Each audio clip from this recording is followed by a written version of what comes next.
चलिए देखिए दोस्तों, मैं सभी युवा साथियों को प्रणाम करता हूं। मैं कहना चाहता हूं दोस्तों कि हिस्ट्री, पॉलिटी, इकोनॉमी और जो है कंप्रीहेंशन का 1995 से लेके 2023 तक जो है क्वेश्चन मैंने करा दिया दोस्तों। वो प्ले लिस्ट में है, वीडियो में है और लाइव में है, वो जाके आप देख सकते हैं दोस्तों। ये आज कृषि का जो प्रश्न है दोस्तों, 1995 से लेकर 2023 तक जो कृषि से संबंधित प्रश्न पूछे गए हैं दोस्तों, उनको आज जो है हम खत्म करेंगे दोस्तों। और ये ज़्यादा नहीं है, 67 प्रश्न है दोस्तों, लगभग 1 घंटा में ख़त्म हो जाएगा। तो देखिए दोस्तों, पहला प्रश्न दिया है, दिए हुए मानचित्र में 4 क्षेत्र हैं जो भिन्न भिन्न तरीकों से छायांकित है और जिनमें से 3 धान्य शस्य के उत्पादन क्षेत्र को इंगित करते हैं। धान्य शस्य मतलब धान का खेत, चावल का उत्पादन। 3 जो है चावल के उत्पादन को इंगित करते हैं और एक धान्येतर शस्य के उत्पादन क्षेत्र को इंगित करता है। प्रदत्त निर्देशों के अनुसार धान्येतर शस्य का उत्पादन क्षेत्र है, धानेसर शस्य का उत्पादन क्षेत्र कौन सा है, बताइए दोस्तों। ऑप्शन दिया है और चित्र देख लीजिए। मुख्य शस्य दिया है और उत्पादक क्षेत्र, मुख्य शस्य और उत्पादन क्षेत्र 1, 2, 3 और एक जो है ये दिया है। तो धान्येतर शस्य क्या उत्पादन क्षेत्र कौन सा है? देखिए दोस्तों, मानचित्र 1, 2, 3 से अंकित 3 क्षेत्र धान्य उत्पादन क्षेत्र को इंगित करते हैं, जबकि चौथे से निर्देशित क्षेत्र धान्य शस्य के उत्पादन को इंगित करता है। धान्येतर शस्य, चौथा जो ऑप्शन है दोस्तों, वो धान्येतर शस्य के उत्पादन को इंगित करता है तथा वह गुजरात, पश्चिम गुजरात दोस्तों, ये देख रहे हैं गुजरात का क्षेत्र जो है, पता होगा, मैप में पता है गुजरात का क्षेत्र ये होता है दोस्तों, यहाँ वाला ये गुजरात का क्षेत्र होता है दोस्तों। मध्य प्रदेश ये वाला क्षेत्र होता है, बीच वाला दोस्तों मध्य प्रदेश। महाराष्ट्र ये होता है दोस्तों, यहाँ पर महाराष्ट्र है। ठीक, कि कुछ क्षेत्रों में विस्तृत हैं, कुछ क्षेत्रों में फैले हुए हैं धान्येतर शस्य क्षेत्र। यह मुख्यतः कपास उत्पादन क्षेत्र भी होते हैं। धान्येतर शस्य का उत्पादन क्षेत्र में भी कपास उत्पादन क्षेत्र भी यहाँ होता है दोस्तों। भारत में कपास 7.6 मिलियन हेक्टेयर में उगाया जाता है। महाराष्ट्र में इसका कुल 36%, 2.8 मिलियन हेक्टेयर। इसके बाद गुजरात में 21%। तो ये हो गया दोस्तों, इसका ऑप्शन क्या हो जाएगा? डी, धान्येतर। धान्येतर जो है शस्य का उत्पादन क्षेत्र है दोस्तों, डी ऑप्शन। पहला का डी हो गया। श्रीलंका में कॉफी की कृषि किस रोग के कारण बंद कर दी गई? देखिए दोस्तों, जो रिलेवेंट प्रश्न नहीं लगेगा भविष्य में आने की, उसको हम तेजी से पढ़ के तेजी से उत्तर बता देंगे। आप हर ऑप्शन नहीं पढ़ेंगे, जो लगेगा कि रिलेवेंट है, भविष्य में आ सकता है प्रश्न जो है आगे, तो उसको जो है दोस्तों मैं तुरंत जो है बढ़िया से पढ़ूंगा, सब ऑप्शन पढ़ूंगा, विस्तृत उत्तर दूंगा। जो लगेगा कि रिलेवेंट नहीं है, जो भविष्य में कोई उपयोगिता नहीं है, उसको फट से हम जो है खत्म कर देंगे। जैसे दोस्तों, श्रीलंका में कॉफी की कृषि किस रोग के कारण बंद कर दी गई? दोस्तों ये कोई रिलेवेंट प्रश्न नहीं रह गया, लेकिन फिर भी जान लीजिए, अब आ गया है तो इसका ऑप्शन हो जाएगा दोस्तों पर्णचित्ती। श्रीलंका में काफी उत्पादन के बराबर है, क्योंकि यहाँ लीफ रस्ट बीमारी काफी के फल एवं पत्तों को बुरी तरह से प्रभावित करती है। लीफ रस्ट बीमारी दोस्तों काफी को जो है प्रभावित करती है। पौधों को प्रभावित करने वाला फंगस हिमिलिया वास्ट आविक्स है।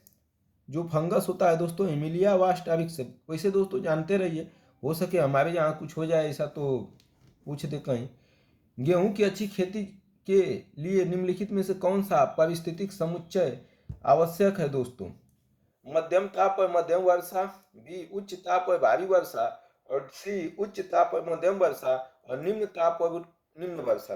दोस्तों आप लोग गांव में रहते हैं, जो भी युवा गांव से हैं तो जान ही गए होंगे कि क्या चाहिए गेहूं के लिए। हम लोग तो खेती बाड़ी करके ही पैदा हुए बचपन से, तो हम लोगों को तो पता है दोस्तों। जो शहर के हैं उनको तो रट्टा मारना पड़ेगा इसको। मध्यम ताप और मध्यम वर्षा चाहिए, उच्च ताप और भारी वर्षा। गेहूं की खेती, अच्छी खेती के लिए क्या चाहिए दोस्तों? अभी गेहूं का सीजन ही चल रहा है, बताइए। उच्च ताप और मध्यम वर्षा चाहिए, निम्न ताप और निम्न वर्षा चाहिए, बताइए दोस्तों। गेहूं का देखिए दोस्तों, मध्यम ताप चाहिए, ताप न ज़्यादा चाहिए ना कम चाहिए। अगर ज़्यादा ठंड हो जाएगी तो पल्ला मार देगा गेहूं को, गेहूं ना बढ़ेगा ना मोटाएगा, सिकुड़ जाएगा। अगर ज़्यादा ताप हो गया तो तुरंत जो है उसका धीरे धीरे पकने की जो क्षमता है गेहूं की वो कम हो जाएगी, तुरंत जो है पक जाएगा और जो है हवा मार देगा, उकठ जाएगा। तो इसलिए मध्यम ताप चाहिए और मध्यम वर्षा चाहिए, हल्का फुल्का वर्षा चाहिए, जब ये इस समय हो रहा था दोस्तों। तो ये ऑप्शन हो जाएगा। भारत में गेहूं की खेती के लिए दोस्तों 10 से 25 डिग्री तापमान, याद रख लीजिए दोस्तों, हो सके भविष्य में कभी पूछ दे। 10 से 25 डिग्री तापमान एवं लगभग 75 सेंटीमीटर औसत वार्षिक वर्षा की आवश्यकता होती है। कितना तापमान चाहिए? 10 से 25 डिग्री सेंटीग्रेड तापमान एवं लगभग 75 सेंटीमीटर औसत वार्षिक वर्षा की आवश्यकता होती है, जिसे मध्यम ताप एवं मध्यम वर्षा कहा जाता है। तो ये ऑप्शन हो जाएगा दोस्तों। निम्नलिखित में से कौन सी फसल बराक घाटी की महत्वपूर्ण फसल है दोस्तों? 1996 में पूछा है, आईएएस में, यूपीएससी में पूछा है दोस्तों। चौथा, असम की बराक घाटी की मुख्य फसल दोस्तों पटसन है। घाटी का तापमान 25 से 30 डिग्री सेंटीग्रेड तक, वर्षा की मात्रा 100 से 200 सेंटीमीटर तक है, जो पटसन उत्पादन के लिए ये उपयुक्त दशाएं हैं दोस्तों। पटसन के लिए 25 से 30 डिग्री तक जो है सेंटीग्रेड तापमान चाहिए दोस्तों, वर्षा चाहिए 100 से 200 सेंटीमीटर। याद रखिए दोस्तों, कभी भी आ सकता है। पटसन उत्पादन के लिए उपयुक्त दशाएं हैं और असम की बराक घाटी में पटसन का उत्पादन होता है। तो बराक घाटी की महत्वपूर्ण फसल कौन सा है दोस्तों? पटसन। पटसन को और क्या बोल सकते हैं दोस्तों? जूट। जूट बोलते हैं दोस्तों। पटसन दोस्तों पहले जो है खेती, अरे जो खटिया होता था, चारपाई होता था गांव में, वो पटसन का ही, जूट का ही होता था दोस्तों। अब तो सब जगह प्लास्टिक चल गया है, तो इसका महत्व धीरे धीरे खत्म हो गया। पांचवा, राज्यों और उनकी महत्वपूर्ण फसलों के निम्नलिखित युग्मों में से कौन से सही है? कौन से राज्य में कौन सी महत्वपूर्ण फसल बोई जाती है? केरल में टेपियोका, दूसरा महाराष्ट्र में कपास, पश्चिम बंगाल में जूट और गुजरात में मूंगफली। बताइए दोस्तों। देखिए दोस्तों, टेपियोका जो है केरल की एक फसल नहीं है दोस्तों। टेपियोका केरल की फसल नहीं है। तो पहला तो दोस्तों ऑप्शन गलत है। दूसरा, महाराष्ट्र में कपास बोया जाता है दोस्तों, महत्वपूर्ण फसल है। पश्चिम बंगाल में जूट और गुजरात में मूंगफली। तो 2, 3, 4 सही, ऑप्शन डी हो जाएगा दोस्तों। छठवां का, भारत के निम्नलिखित क्षेत्रों में से कौन सा कपास का अधिकतम मात्रा में उत्पादन करता है? कपास का उत्पादन कहाँ अधिक होता है? उत्तर पश्चिम भारत और गंगा क्षेत्रीय पश्चिमी बंगाल में, उत्तर पश्चिमी और पश्चिमी भारत में, पश्चिमी और दक्षिणी भारत में, उत्तर भारत के मैदान में। कपास का उत्पादन कहाँ होता है दोस्तों? महाराष्ट्र में। अभी आप देखें तो क्या हो सकता है दोस्तों, बताइए। छठा का, पश्चिमी एवं दक्षिणी भारत में कपास का सर्वाधिक उत्पादन होता है दोस्तों। कहाँ? पश्चिमी। पश्चिम क्या जानते हैं कहाँ होता है?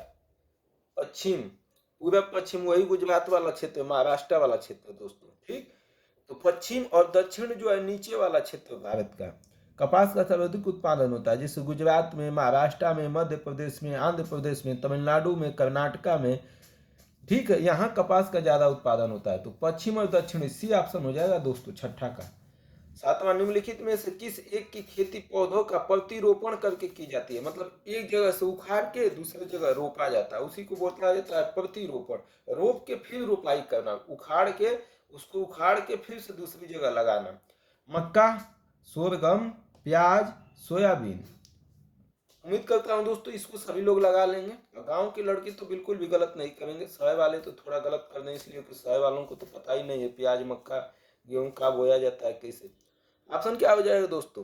प्याज की खेती दोस्तों पौधों को प्रतिरोपण करके की जाती है। प्याज को बिया डाला जाता है, फिर उसको उखाड़ के फिर उसको रोप दिया जाता है, फिर वो बैठ के बड़े बड़े प्याज होता है। तो ये तो दोस्तों गांव में सभी लोग जो है रोपे होंगे प्याज, कुछ ना कुछ खेती बाड़ी होगी। तो जौ फसलें हैं दोस्तों, भूगोलीय परिस्थितियाँ, कौन सी फसल कैसी परिस्थिति में जो है उत्पन्न होती है? जौ, चावल, मिलेट, ज्वार तथा बाजरा आदि। चाय, जौ के लिए दोस्तों, जौ कब बोया जाता है गांव में? जब सूखा उखा पड़ने वाला होता है, पानी उनी का अभाव होता है, वहां लोग जौ बोते हैं। क्या बोलते हैं? जौ। तो जौ के लिए क्या चाहिए? ठंडी जलवायु तथा अपेक्षाकृत कम उपजाऊ मृदा। हाँ, कम उपजाऊ मृदा में भी जौ हो जाता है दोस्तों। पहला दिया है तप्त और शुष्क जलवायु तथा अल्प जलवायु मृदा। दूसरा दिया ठंडी जलवायु तथा अपेक्षाकृत कम उपजाऊ मृदा।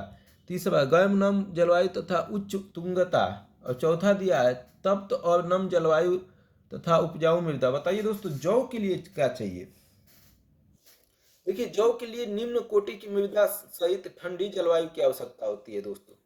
निम्न कोटि की मृदा चल जाएगी। निम्न कोटि मतलब कम उपजाऊ और ठंडी जलवायु, मतलब ए का बी हो जाए, ए का दूसरा ऑप्शन सही, ए का दूसरा पर मिलान होगा दोस्तों। ए का कहाँ मिलान हो सकता है दोस्तों? ए का पहला, तप्त और शुष्क जलवायु तथा अल्प जलवायु मृदा, ठंडी जलवायु तथा अपेक्षाकृत कम उपजाऊ। जौ के लिए निम्न कोटि की मृदा सहित ठंडी जलवायु की आवश्यकता होती है। आर्कटिक आर्कटिक वृत्त के उच्च अक्षांशों में भी जौ का उत्पादन किया जा सकता है, जबकि चावल के उत्पादन के लिए गर्म एवं आर्द्र जलवायु की आवश्यकता है। धान पान दोस्तों, धान पान मतलब धान को जो है धूप और पानी दोनों चीजें चाहिए, ठीक है। इसके लिए उच्च कोटि की मृदा की आवश्यकता होती है दोस्तों। तो धान के लिए गर्म तथा आर्द्र जलवायु की आवश्यकता होती है, गर्म एवं आर्द्र जलवायु, चावल जिसको बोलते हैं, इसके लिए उच्च कोटि की मृदा की आवश्यकता होती है। तो इसका ऑप्शन किस में मिलेगा दोस्तों? गर्म गर्म और नम जलवायु तथा उच्च तुंगता, तप्त और नम जलवायु तथा उपजाऊ मृदा, चौथा पर मिल जाएगा ना दोस्तों। बी का कौन सा मिल जाएगा दोस्तों? बी का चौथा मिल जाएगा दोस्तों, बी का चौथा मिल जाएगा। महत्वपूर्ण है दोस्तों, अच्छा प्रश्न है, ठीक ठीक किए कि हम इसको ला दिए दोस्तों। इससे पूछा जा सकता है दोस्तों प्रश्न भविष्य में। खाद्यान्न के लिए उष्ण एवं शुष्क जलवायु निम्न कोटि की मृदा की जरूरत होती है। भारत में 4 प्रमुख व्यापक जलवायु परिस्थितियां पाई जाती हैं दोस्तों। उष्णकटिबंधीय आर्द्र जलवायु, उष्णकटिबंधीय शुष्क जलवायु, उष्णकटिबंधीय आर्द्र और पर्वतीय क्षेत्र दोस्तों। इसका ऑप्शन क्या हो जाएगा दोस्तों? जौ के लिए दोस्तों तप्त और शुष्क जलवायु तथा अल्प जलवायु मृदा चाहिए दोस्तों। और बी का दोस्तों क्या बताए थे? चावल के लिए, चावल के लिए क्या चाहिए दोस्तों?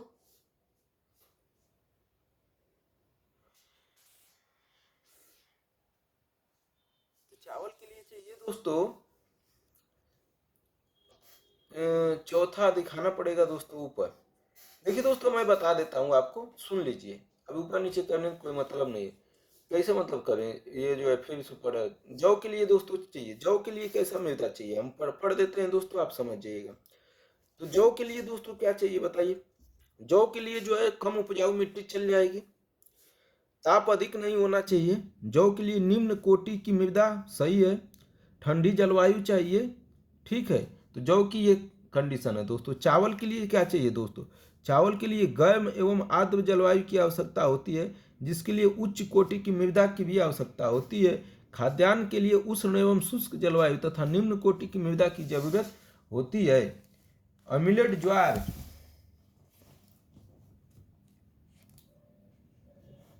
दोस्तों ये थोड़ा सा आप लोग ना एटलेस हम पढ़ाएंगे दोस्तों। अभी जो है एटलेस हम एक दिन पढ़ाते हैं, एटलेस उसमें सब बढ़िया से दोस्तों बताते हैं आपको। एटलेस से लेते हैं, एक एटलेस हम खरीद के ले आते हैं, वो बढ़िया से दोस्तों बजा आएगा। अभी इसको छोड़ दीजिए, हम एटलेस में देखेंगे दोस्तों कहाँ कौन सी फसल किस राज्य में कैसी होती है, कितना उसको जो है तापमान चाहिए, सब चीज़ें देख लेंगे दोस्तों।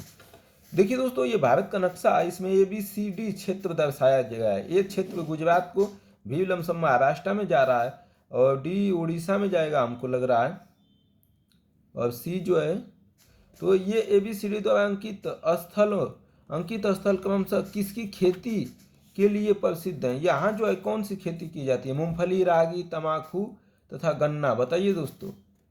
ए में मूंगफली तो आप अभी पढ़े हैं, गुजरात में मूंगफली अब ये पढ़े हैं ना, तो गुजरात में तो ए में तो मूंगफली हो जाएगी। महाराष्ट्र में दोस्तों रागी हो जी, अब रागी तो कट जाएगा दोस्तों। तो बताइए कौन सा हो सकता है? नौवा का बताइए दोस्तों, थोड़ा अपना भी दिमाग लगाइए।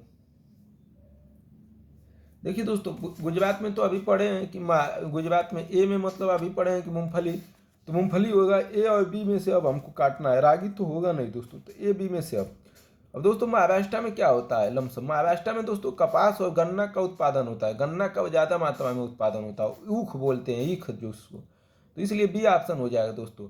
और रागी हो जाएगा दोस्तों सी वाले में, और तम्बाकू डी वाले में, तो ये ऑप्शन बी हो जाएगा दोस्तों। अगला, भारत में उत्पादित मुख्य तिलहन निम्नलिखित है। तिलहन मतलब सरसों का तेल, तेल के लिए जो है किसका उत्पादन किया जाता है? तिल का, सरसों का, मूंगफली का, सोयाबीन का। निम्नलिखित में से कौन सा अवरोही क्रम इनके उत्पादनों को सही करता है? दोस्तों अभी जो है वर्तमान में क्या स्थिति है हम नहीं कर सकते हैं, इसलिए जो है इसको छोड़ दीजिए। हाँ बस ये जानिए कि ऐसा प्रश्न भविष्य में आ सकता है, तो अभी जाके वर्तमान की आप चीजें पढ़ लीजिए दोस्तों। अगला दोस्तों, कपास, चना, काली मिर्च, अनानास कहाँ मिलता है दोस्तों? कपास का उत्पादन दोस्तों अभी हम लोगों ने पढ़ा है, चना, काली मिर्च, अनानास। बताइए दोस्तों कहाँ कौन सा उत्पादन होता है? ऑप्शन देख लीजिए 11 का दोस्तों। भारत में देखिए दोस्तों 11 का गुजरात में दोस्तों कपास का उत्पादन होता है, तो ए का 2 हो जाएगा दोस्तों।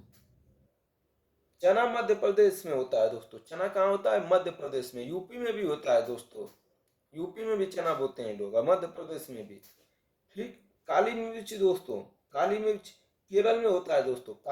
कस काली, कस केरल, काली मिर्च केरल में। अनानास दोस्तों पश्चिम बंगाल में होता है, समुद्री तट के किनारे। ठीक है, तो पश्चिम बंगाल में। अगला दोस्तों, सूची फर्स्ट सूची सेकंड को मिलान करना है। कपास के लिए कितना तापमान चाहिए, कितनी वर्षा चाहिए और कितना तापमान चाहिए, इस तरीके से मिलान करना है दोस्तों। ये देखिए अब साफ दिख रहा हो। कपास के लिए कितनी मिलीमीटर वर्षा चाहिए और कितना तापमान चाहिए दोस्तों, बराबर। देखिए दोस्तों, कपास उत्पादन हेतु 1500 से 2000 मिलीमीटर वर्षा एवं तापमान 25 डिग्री से 35 डिग्री तक आवश्यक है। तो वर्षा कितना चाहिए दोस्तों? 1500 से 2000, मतलब ए का 2 ऑप्शन हो जाएगा दोस्तों। 1500 से 2000 मिलीमीटर वर्षा, तापमान 25 से 35 डिग्री। याद रखिए दोस्तों, ऐसा प्रश्न भविष्य में आ सकता है। सन का दोस्तों, सन उत्पादन हेतु 600 से 800 मिलीमीटर वर्षा, बहुत कम वर्षा की आवश्यकता होती है, और 5 से 18 डिग्री तापमान चाहिए। सबसे कम तापमान होना चाहिए सन के उत्पादन के लिए, समझ रहे हैं दोस्तों। चुकंदर के लिए 500 से 600 मिलीमीटर वर्षा तथा ताप 18 डिग्री से 22 डिग्री होना चाहिए दोस्तों। 18 डिग्री से कितना होना चाहिए? 22 डिग्री। और जूट के लिए दोस्तों, पटसन उत्पादन के लिए 500 से 1000 मिलीमीटर और 18 डिग्री से 22 डिग्री तापमान चाहिए। देखिए दोस्तों, हमारा जो पर्यावरण तापमान बढ़ रहा है, जलवायु परिवर्तन हो रही है, इससे दोस्तों हमारे कई पौधे नष्ट हो जाएंगे हमेशा के लिए। कई पौधे ऐसे लुप्त हो जाएंगे कि जिन्हें चुकंदर है, चाहे ये सब जो कम तापमान पर होते हैं दोस्तों, अगर तापमान ज़्यादा हो गया तो इनके उत्पादन क्षमता कम हो जाएगी, ये खत्म होने लगेंगे दोस्तों। इसलिए जलवायु परिवर्तन को रोकने में आप लोग योगदान दीजिए और दिखावा के लिए जिंदगी मत जिए। अगला दोस्तों, निम्नलिखित में कौन पर्यावरण को नुकसान नहीं पहुंचाने वाली कृषि प्रक्रिया है?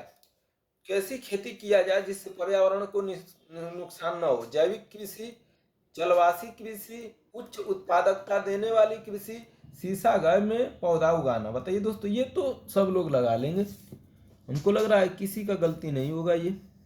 जैविक कृषि दोस्तों, सिक्किम जो है पहला जैविक खेती करने वाला राज्य हो गया, खूब सुने होंगे आप लोग। जैविक खेती में दोस्तों गोबर का खाद डाला जाता है। ठीक, मतलब इसमें उर्वरक का प्रयोग नहीं किया जाता है। ठीक, रासायनिक उर्वरक, कीटनाशकों, विकास रेगुलेटर का प्रयोग जो है दोस्तों इसमें नहीं किया। जलवासी कृषि दोस्तों, एक जगह याद किए जंगल काट के, दूसरी जगह जंगल काट के, उससे पर्यावरण को नुकसान होता है। उच्च उत्पादकता देने वाली कृषि, ज्यादा उत्पादन लेंगे दोस्तों, ये होता है पुदीना, वो जो है मिट्टी को ही खराब कर देता है। शीशा घर में पौधा उगाना, यह भी पर्यावरण को नुकसान करता है दोस्तों। तो ऑप्शन ए हो जाएगा दोस्तों। कीट प्रतिरोधी ट्रांसजेनिक कपास बीटी जीन के निवेशन से निर्मित किया गया है। कीट प्रतिरोधी ट्रांसजेनिक कपास बीटी जीन के निवेशन से निर्मित किया गया है। दूसरा कारण दिया है, बीटी जीन एक जीवाणु से प्राप्त किया जाता है। कौन सा ऑप्शन हो जाएगा दोस्तों? 14। हल्का मत लीजिए दोस्तों, ऐसा परिवर्तन होता है तो एकदम ध्यान गड़ाए रखिए करंट अफेयर्स पर। कथन और कारण दोनों सही है दोस्तों। कीट प्रतिरोधी ट्रांसजेनिक कपास बीटी जीन के निवेशन से निर्मित किया जाता है, सही है। ठीक दोस्तों, बैसिलस थ्यूरिनजिनेसिस एक बैक्टीरिया है जिसका प्रयोग कपास के बीटी जीन हेतु किया जाता है। यह एक जीवाणु नाशक है दोस्तों। ये क्या है? ये दोस्तों 4 बार प्रश्न 5 बार पूछ चुका है, रिपीटेशन कई बार कर चुका दोस्तों। मैं कई बार इस प्रश्न को 1995 से 30 बार में 5-6 बार इस बैसिलस थ्यूरिनजिनेसिस के बारे में हम लोग पढ़ चुके हैं दोस्तों। इसलिए दोस्तों प्रश्न रिपीटेशन करता है, इसको लिख लीजिए अब इसलिए दोस्तों 1995 से 2023 तक के प्रश्नों पर कमांड बना लीजिए। बाकी आपकी आपका जो है मन दोस्तों, तो क्या हो जाएगा दोस्तों, बैसिलस थोरिनिजियस, इसके बारे में हम दोस्तों बहुत विस्तृत पढ़ा चुके हैं। तो ये और आर दोनों सही है, आर का सही व्याख्या करता है दोस्तों 14 का हो जाएगा। 15 ऑस्ट्रेलिया में गो पशुपालन जितना दूध के लिए है उसकी अपेक्षा मांस के लिए अधिक किया जाता है दोस्तों। ऑस्ट्रेलिया वासी परंपरागत रूप से मांसाहारी है, पहले से ही वो मांस खाने वाले ही रहे हैं। बताइए दोस्तों 15 का।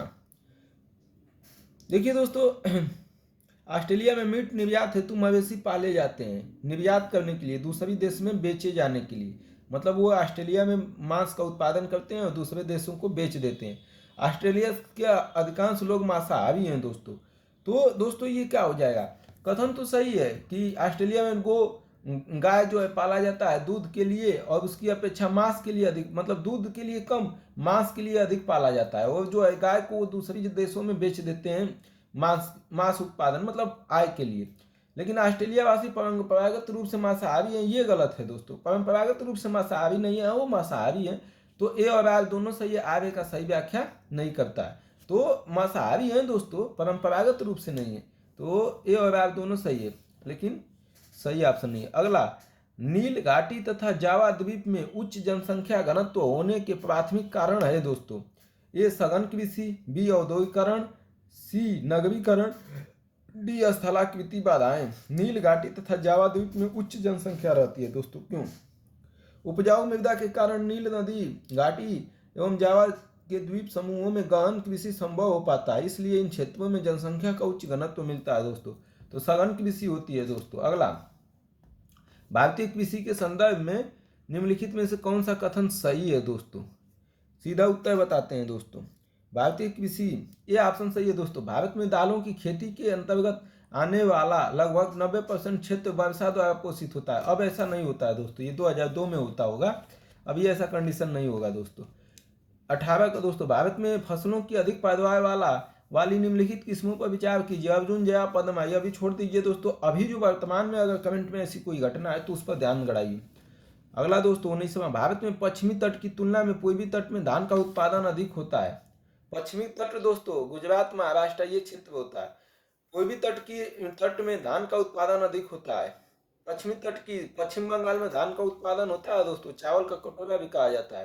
कारण दिया है, भारत को पूर्वी तट पर पश्चिम की तुलना में अधिक वर्षा होती है। धान के लिए चाहिए वर्षा और धूप। बोलिए दोस्तों कौन सा ऑप्शन सही हो जाएगा 19वां का? देखिए दोस्तों, पश्चिमी तट पूर्वी तट की अपेक्षा अधिक वर्षा प्राप्त करता है दोस्तों। पश्चिमी तट जो है पूर्वी तट की अपेक्षा अधिक वर्षा प्राप्त करता है, परंतु पूर्वी तट पर मिलने वाला 20 से 27 डिग्री तापमान, भारी चिकनी मृदा एवं वर्षा की मात्रा चावल उत्पादन हेतु उपयुक्त दशाएं प्रदान करती है। तो दोस्तों पहला का कथन क्या दिया है, भारत में पश्चिमी तट की तुलना में पूर्वी तट में धान का उत्पादन अधिक होता है। बिल्कुल होता है दोस्तों, पूर्वी तट पश्चिम बंगाल में ज़्यादा उत्पादन होता है, लेकिन कारण गलत है दोस्तों कि भारत के पूर्वी तट पर पश्चिमी तट की तुलना में अधिक वर्षा होती है। वर्षा अधिक पश्चिमी तट पर होती है दोस्तों, लेकिन पूर्वी तट पर जो है वर्षा कम ही होती है। लेकिन तापमान जो होता है दोस्तों 20 डिग्री से 27 डिग्री, वो धान के उत्पादन को बेहतरीन करता है, और चिकनी मृदा जो है वो धान के उत्पादन को बढ़ाती है या धान रोपने में सहायता करती है। तो कारण गलत है दोस्तों, कारण गलत है, तो ये कथन सही हो जाएगा। तो ये सही, आर गलत हो जाएगा। अगला दोस्तों, निम्न कथनों पर विचार कीजिए। निम्न कथनों पर विचार करना है दोस्तों। देखिए दोस्तों, भारत कपास के पौधों का आदि निवास है। भारत में विश्व में भारत पहला देश है जहां कपास की संकर किस्म विकसित हुई है। और तीसरा, जिसके परिणाम स्वरूप वर्धित उत्पादन होता है। और इनमें से कौन सा कथन सही है दोस्तों, बताइए। 20वां का बताइए दोस्तों। देखिए दोस्तों, भारत कपास के पौधे का मूल स्थान है दोस्तों। पहले से ही हम कपास का उत्पादन कर रहे हैं, मतलब कपास यहीं का फसल है दोस्तों, भारत का है। विश्व में भारत पहला देश है जहाँ कपास की संकर किस्म विकसित हुई है दोस्तों। पहला देश है भारत जहाँ कपास की संकर किस्म की उत्पत्ति हुई है दोस्तों। ठीक, सर्वप्रथम कपास की उच्च कोटि की H4 किस्म विकसित हुई। कौन? H4।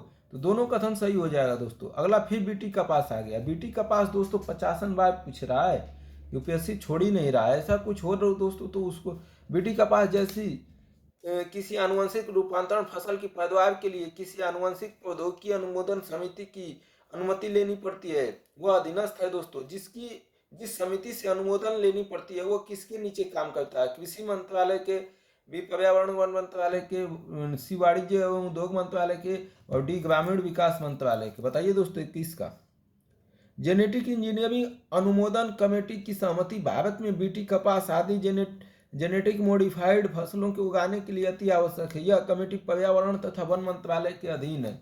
तो बी ऑप्शन हो जाएगा दोस्तों। 22वां, फल उत्पादन में भारत का विश्व में प्रथम स्थान है। तंबाकू के निर्यात में भारत का विश्व में दूसरा स्थान है। वर्तमान में जाके देखिए दोस्तों क्या स्थान है।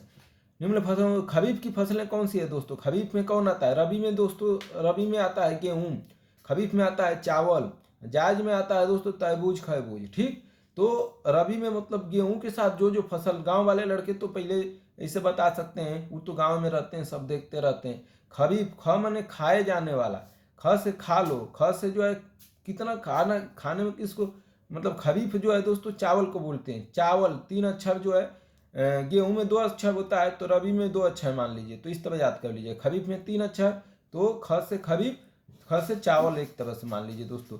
तो चावल के साथ कौन कौन सी फसल बोई जाती है दोस्तों? वही जो है खरीफ की फसल होगी।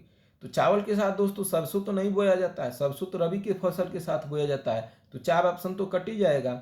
मक्का दोस्तों, मक्का भी नहीं बोया जाता है दोस्तों।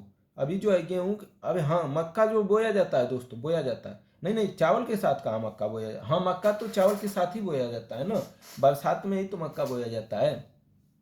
मूंगफली दोस्तों और कपास। बताइए दोस्तों 23 का क्या हो जाएगा? कपास, मूंगफली और मक्का खरीफ फसलें हैं, जबकि सरसों रबी फसल है दोस्तों। तो कपास, मक्का और मूंगफली याद कर लीजिए दोस्तों, चाहे गांव में रहते हैं तो बोए होंगे तो जानते। 24वां दोस्तों, विश्व में भारत एकमात्र देश है जो रेशम के ज्ञात सभी 5 व्यापारिक प्रकार का उत्पादन करता है। भारत विश्व में चीनी का सबसे बड़ा उत्पादक है दोस्तों। वर्तमान में जाके देखिए क्या कंडीशन है।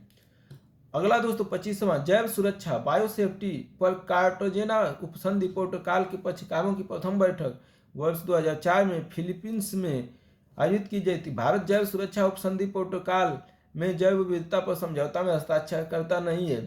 सी, जैव सुरक्षा उपसंधि प्रोटोकॉल का आनुवांशिक रूपांतरित जीवों से संबंध है। और डी, संयुक्त राज्य जैव सुरक्षा उपसंधि प्रोटोकॉल जैव विविधता पर समझौता का सदस्य है। 25वां का बताइए दोस्तों, अब याद भी रखिएगा, भविष्य में जो है ये कुछ काम कर सकता है दोस्तों। देखिए दोस्तों इसका ऑप्शन सी हो जाएगा, जैव सुरक्षा उपसंधि प्रोटोकॉल का आनुवांशिक रूपांतरित जीवों से संबंध है। प्रोटोकॉल का आनुवांशिक रूपांतरित जीवों से क्या है दोस्तों? संबंध है। बायोसेफ्टी प्रोटोकॉल किसी भी आनुवांशिक अभियांत्रिक जैव के अंतरराष्ट्रीय व्यापार, रख रखाव एवं प्रयोग से संबंधित एक समझौता है। ठीक, क्योंकि ये जैव विविधता एवं इसके संरक्षण पर प्रतिकूल प्रभाव भी डाल सकते हैं। इसमें मानव स्वास्थ्य पर होने वाली हानियों को भी ध्यान में रखा जाता है। पहली बैठक 2004 में कुलालमपुरम मलेशिया में हुई थी दोस्तों। भारत आनुवंशिक रूप से संशोधित जीवों के साथ जैव सुरक्षा प्रोटोकॉल सौदा का एक हस्ताक्षरकर्ता सदस्य है, लेकिन वे ऐसा नहीं मानता है। संयुक्त राज्य अमेरिका ने इस संधि की पुष्टि नहीं की है। दोस्तों जैव सुरक्षा क्या है? उपसंधि प्रोटोकॉल का आनुवांशिक रूपांतरण जीवों की समझौता है दोस्तों। अगला दोस्तों, इसको कार्टाजेना प्रोटोकॉल को दोस्तों जाके थोड़ा बढ़िया से पढ़ लीजिएगा। 26वां, पश्चिम बंगाल की तुलना में आंध्र प्रदेश के शुद्ध रोपित क्षेत्र की उसके कुल क्षेत्रफल में प्रतिशतता कम है। अधिकांश आंध्र प्रदेश की मृदा मखरल लैटराइट प्रकार की है। दोस्तों मैं इसको बढ़िया से पढ़ाऊंगा, कौन सी मृदा कहाँ कैसी है, कौन सी फसल होता है, बढ़िया से दोस्तों। ज़्यादा नहीं, 5-6 घंटा 10 घंटा के वीडियोज में हम बढ़िया से इसको जानेंगे दोस्तों। जरूरी है जानना दोस्तों, अपनी प्रकृति को नहीं जानेंगे तो हम भविष्य में निर्णय कैसे लेंगे। 26वां का दोस्तों पहला कथन दोस्तों क्या हो गया? देखिए दोस्तों, आंध्र प्रदेश का कुल बोया गया क्षेत्र 40%, जबकि पश्चिम बंगाल का कुल बोया गया क्षेत्र 60% है। इसलिए कथन सत्य है दोस्तों। पश्चिम बंगाल की तुलना में आंध्र प्रदेश से शुद्ध रोपित क्षेत्रों की उसके कुल क्षेत्रफल में प्रतिशतता कम है, बिल्कुल कम है दोस्तों, पहला सही है। दूसरा गलत है दोस्तों, दूसरा गलत है। अवसादी मृदा आंध्र प्रदेश के गोदावरी, कृष्णा एवं कावेरी डेल्टा क्षेत्र में बनाती है दोस्तों। अवसादी मृदा बनाती है दोस्तों। अवसादी मृदा कहाँ बनेगा दोस्तों?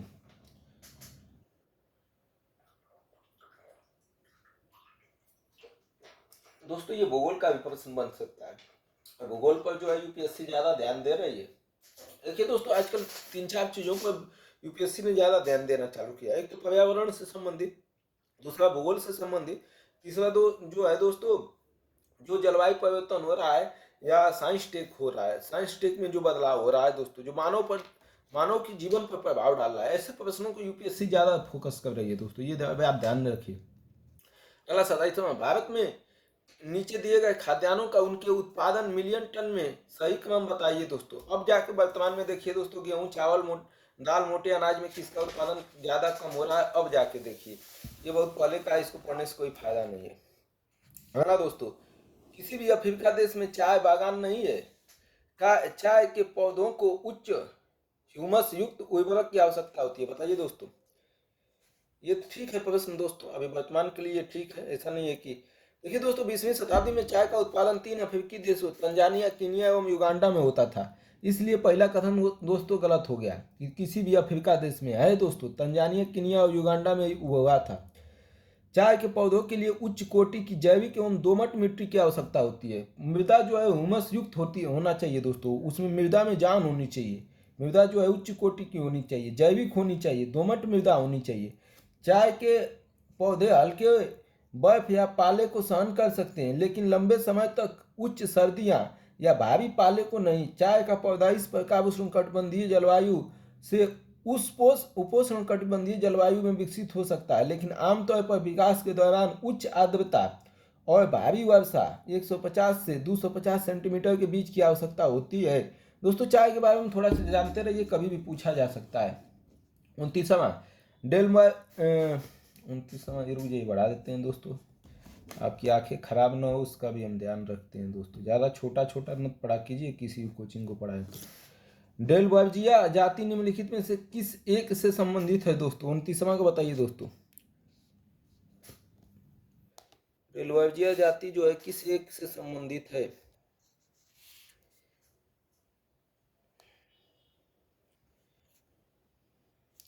देखिए दोस्तों, रोजवुड डालबर्गिया मसालों से संबंधित है। किससे संबंधित है दोस्तों? ये मसालों से संबंधित है। इनका प्रयोग पौधों एवं खाद्य तेलों में खुशबू हेतु किया जाता है, तो डी ऑप्शन हो जाएगा दोस्तों। डेलबर्जिया जाति जो है शीशम है दोस्तों। 30वां, आचार्य विनोबा भावे ने भूदान आंदोलन के आरंभ में निम्नलिखित स्थानों में से कौन सा एक या उससे संबंध था दोस्तों? भूदान आंदोलन में कौन एक या उससे संबंध था, मतलब भूदान आंदोलन से कौन संबंधित? भूदान आंदोलन भारत का स्वैच्छिक भूमि सुधार आंदोलन था दोस्तों, जिसे आचार्य विनोबा भावे ने 1951 में तेलंगाना आंध्र प्रदेश के पोचमपल्ली गांव से प्रारंभ किया था दोस्तों। सी ऑप्शन हो जाएगा, पोचमपल्ली। अगला दोस्तों 31वां, निम्नलिखित में से किस एक में विश्व की विविधतम पशुधन समष्टि है? सबसे ज्यादा पशु कहाँ है दोस्तों? अभी भारत में ही है दोस्तों, वर्तमान में तो भारत में है। अगला दोस्तों, निम्नलिखित कथनों पर विचार कीजिए। चिकमंगलुरु शर्करा उत्पादन के लिए सुविख्यात है। दूसरा, मांड्या काफी उत्पादक क्षेत्र के रूप में सुविख्यात है, बताइए दोस्तों 32 का। देखिए एक दोस्तों नई एनसीईआरटी जो है उसमें 12 में जीव विज्ञान का एक चैप्टर है दोस्तों, अध्याय 9, खाद्य उत्पादन में वृद्धि के लिए रणनीतियां, इसको पढ़ जाइए दोस्तों। मानव का जो चैप्टर है दोस्तों खाद्य का है, और जो सूक्ष्म जीव मानव के लिए उपयोगी हैं, ये 3-4 चैप्टर दोस्तों क्लास एनसीईआरटी 11-12 का पढ़ जाइए। चिकमंगलुरु काफी उत्पादन व मांड्या चीनी व कागज उत्पादन के लिए प्रसिद्ध है दोस्तों। तो चिकमंगलुरु है दोस्तों काफी उत्पादन के लिए, तो शर्करा नहीं दोस्तों, काफी, तो पहला तो गलत। मांड्या दोस्तों किसके लिए है? चीनी व कागज के लिए। ये बोल रहा है क्या? मांड्या काफी के लिए, यह भी गलत, तो दोनों गलत हो गया दोस्तों। 33वां, डी ऑप्शन हो जाएगा दोस्तों ऊपर वाले में। यद्यपि काफी और चाय दोनों की खेती पहाड़ी ढलानों पर की जाती है, तथापि इनकी कृषि के संबंध में इन दोनों में कुछ अंतर पाया जाता है। इस संदर्भ में निम्नलिखित में से विचार कीजिए। काफी के पौधों को उष्ण कटिबंधीय क्षेत्र से उष्ण और आर्द्र जलवायु की आवश्यकता होती है, जबकि चाय की खेती उष्ण कटिबंधीय और उपोष्ण दोनों क्षेत्रों में की जाती है। काफ़ी बीजों के द्वारा परिवर्धित की जाती है, लेकिन चाय केवल डाली कलम के द्वारा परिवर्धित की जाती है। बोलिए दोस्तों 23 का ऑप्शन क्या हो जाएगा? 23 का ऑप्शन तो बोलिएगा मत दोस्तों, भविष्य के लिए भी याद रखिएगा। कभी भी जो है चाय एवं कॉफी दोनों की को बीज एवं तने के कटाव द्वारा उगाया जा सकता है दोस्तों। तो दूसरा ऑप्शन तो गलत। ये बीज के द्वारा भी उगाया जा सकता है और तना के द्वारा काट के बीज हो दोस्तों। ठीक, तो चाय एवं कॉफी दोनों को बीज एवं तने के कटाव द्वारा उगाया जा सकता है दोस्तों। तो कलम द्वारा तो काफी बीजों के द्वारा परिवर्तित की जाती है, लेकिन चाय केवल डाली कलम के द्वारा परिवर्तित की जाती है। दूसरा ऑप्शन गलत हो जाएगा दोस्तों। पहला कॉफी के पौधों को, दोस्तों चाय और कॉफी के बारे में इसके थोड़ा जाके जलवायु कितना डिग्री होता है ये सब पढ़ लीजिएगा दोस्तों। अगला दोस्तों, मृदा संरक्षण, मिट्टी जो है खराब ना हो, इसके लिए जो है प्रचलित पद्धतियों पर विचार कीजिए। सस्यावर्तन, फसलों का हेरफेर, बालू की बाढ़, वेदिका निर्माण, टेरिसिंग, और वायुरोधी, हवा जो है कम चले। वायुरोधी दोस्तों होगा तो हवा कम चलेगी या वायु कम चलेगी तो वहाँ मिट्टी को उड़ाकर नहीं ले जाएगी। तो 34 का दोस्तों क्या हो जाएगा बताइए? भारत में मृदा संरक्षण की विधियां दोस्तों सस्यावर्तन, वेदिका निर्माण तथा वायुरोधी उपयुक्त समझी जाती हैं। बालू की बाढ़ आ जाएगी दोस्तों तो मिट्टी ही खराब हो जाएगी। दूसरा तो इसे गलत कर लीजिए, दूसरा गलत कर लिए तो ऑप्शन ही निकल गया। सस्यावर्ती, फसलों का हेर फेर करके बोएंगे तो मृदा में उपजाऊ क्षमता बनी रहेगी। वेदिका निर्माण, वेदिका बना के दोस्तों तो इससे जो है मिट्टी का कटाव थोड़ा कम होगा। वायुरोधी, वायु हवा को कम कर देंगे, रोक देंगे दोस्तों, तो वहाँ की मिट्टी जो है उधिया के जो है इधर उधर नहीं जाएगी। गाँव का भाषा इसलिए यूज कर रहे हैं दोस्तों कि जल्दी समझ में आ जाए। 35वां राष्ट्रीय खाद्य सुरक्षा मिशन 2013 का एक लक्ष्य धारणीय रीति से देश के चुनिंदा जिलों में खेतीगत राष्ट्रीय खाद्य सुरक्षा मिशन का एक लक्ष्य धारणीय रीति से देश के चुनिंदा जिलों में खेतीगत जमीन में बढ़ोतरी और उत्पादन में वृद्धि लाकर कुछ फसलों की उत्पादकता में वृद्धि लाना है। ये फसल कौन सी है? केवल चावल और गेहूँ, केवल चावल गेहूँ तिलहन दलहन, केवल चावल गेहूँ दलहन तिलहन, चावल गेहूँ दलहन तिलहन सब्जियां। बताइए दोस्तों 35 का बी ऑप्शन हो जाएगा दोस्तों। चावल गेहूं और दलहन ये तीनों बांटती भी है सरकार। अभी तो दाल दाल भी बांटी रही है वर्तमान में। 35वां दोस्तों, भारत सरकार ने गेहूं चावल दालों के उत्पादन को बढ़ाने हेतु राष्ट्रीय खाद्य सुरक्षा मिशन की स्थापना की है। इसका मुख्य उद्देश्य ग्रामीण पंचवर्षीय योजना के अंतर्गत एक चावल के उत्पादन से 10 मिलियन टन, गेहूं उत्पादन में 8 मिलियन टन एवं दाल उत्पादन में 2 मिलियन टन की बढ़ोतरी करना है। नई एनसीईआरटी का 6 सामाजिक विज्ञान एवं अर्थशास्त्र अध्याय 4 भारत में खाद्य सुरक्षा से यह प्रश्न बनाया गया है दोस्तों। अगला 36 का, तमिलनाडु भारत में कारखाना निर्मित सूत का प्रमुख उत्पादक है। इसका क्या कारण हो सकता है दोस्तों? तमिलनाडु में सूत का कारखाना क्यों लगाया गया है?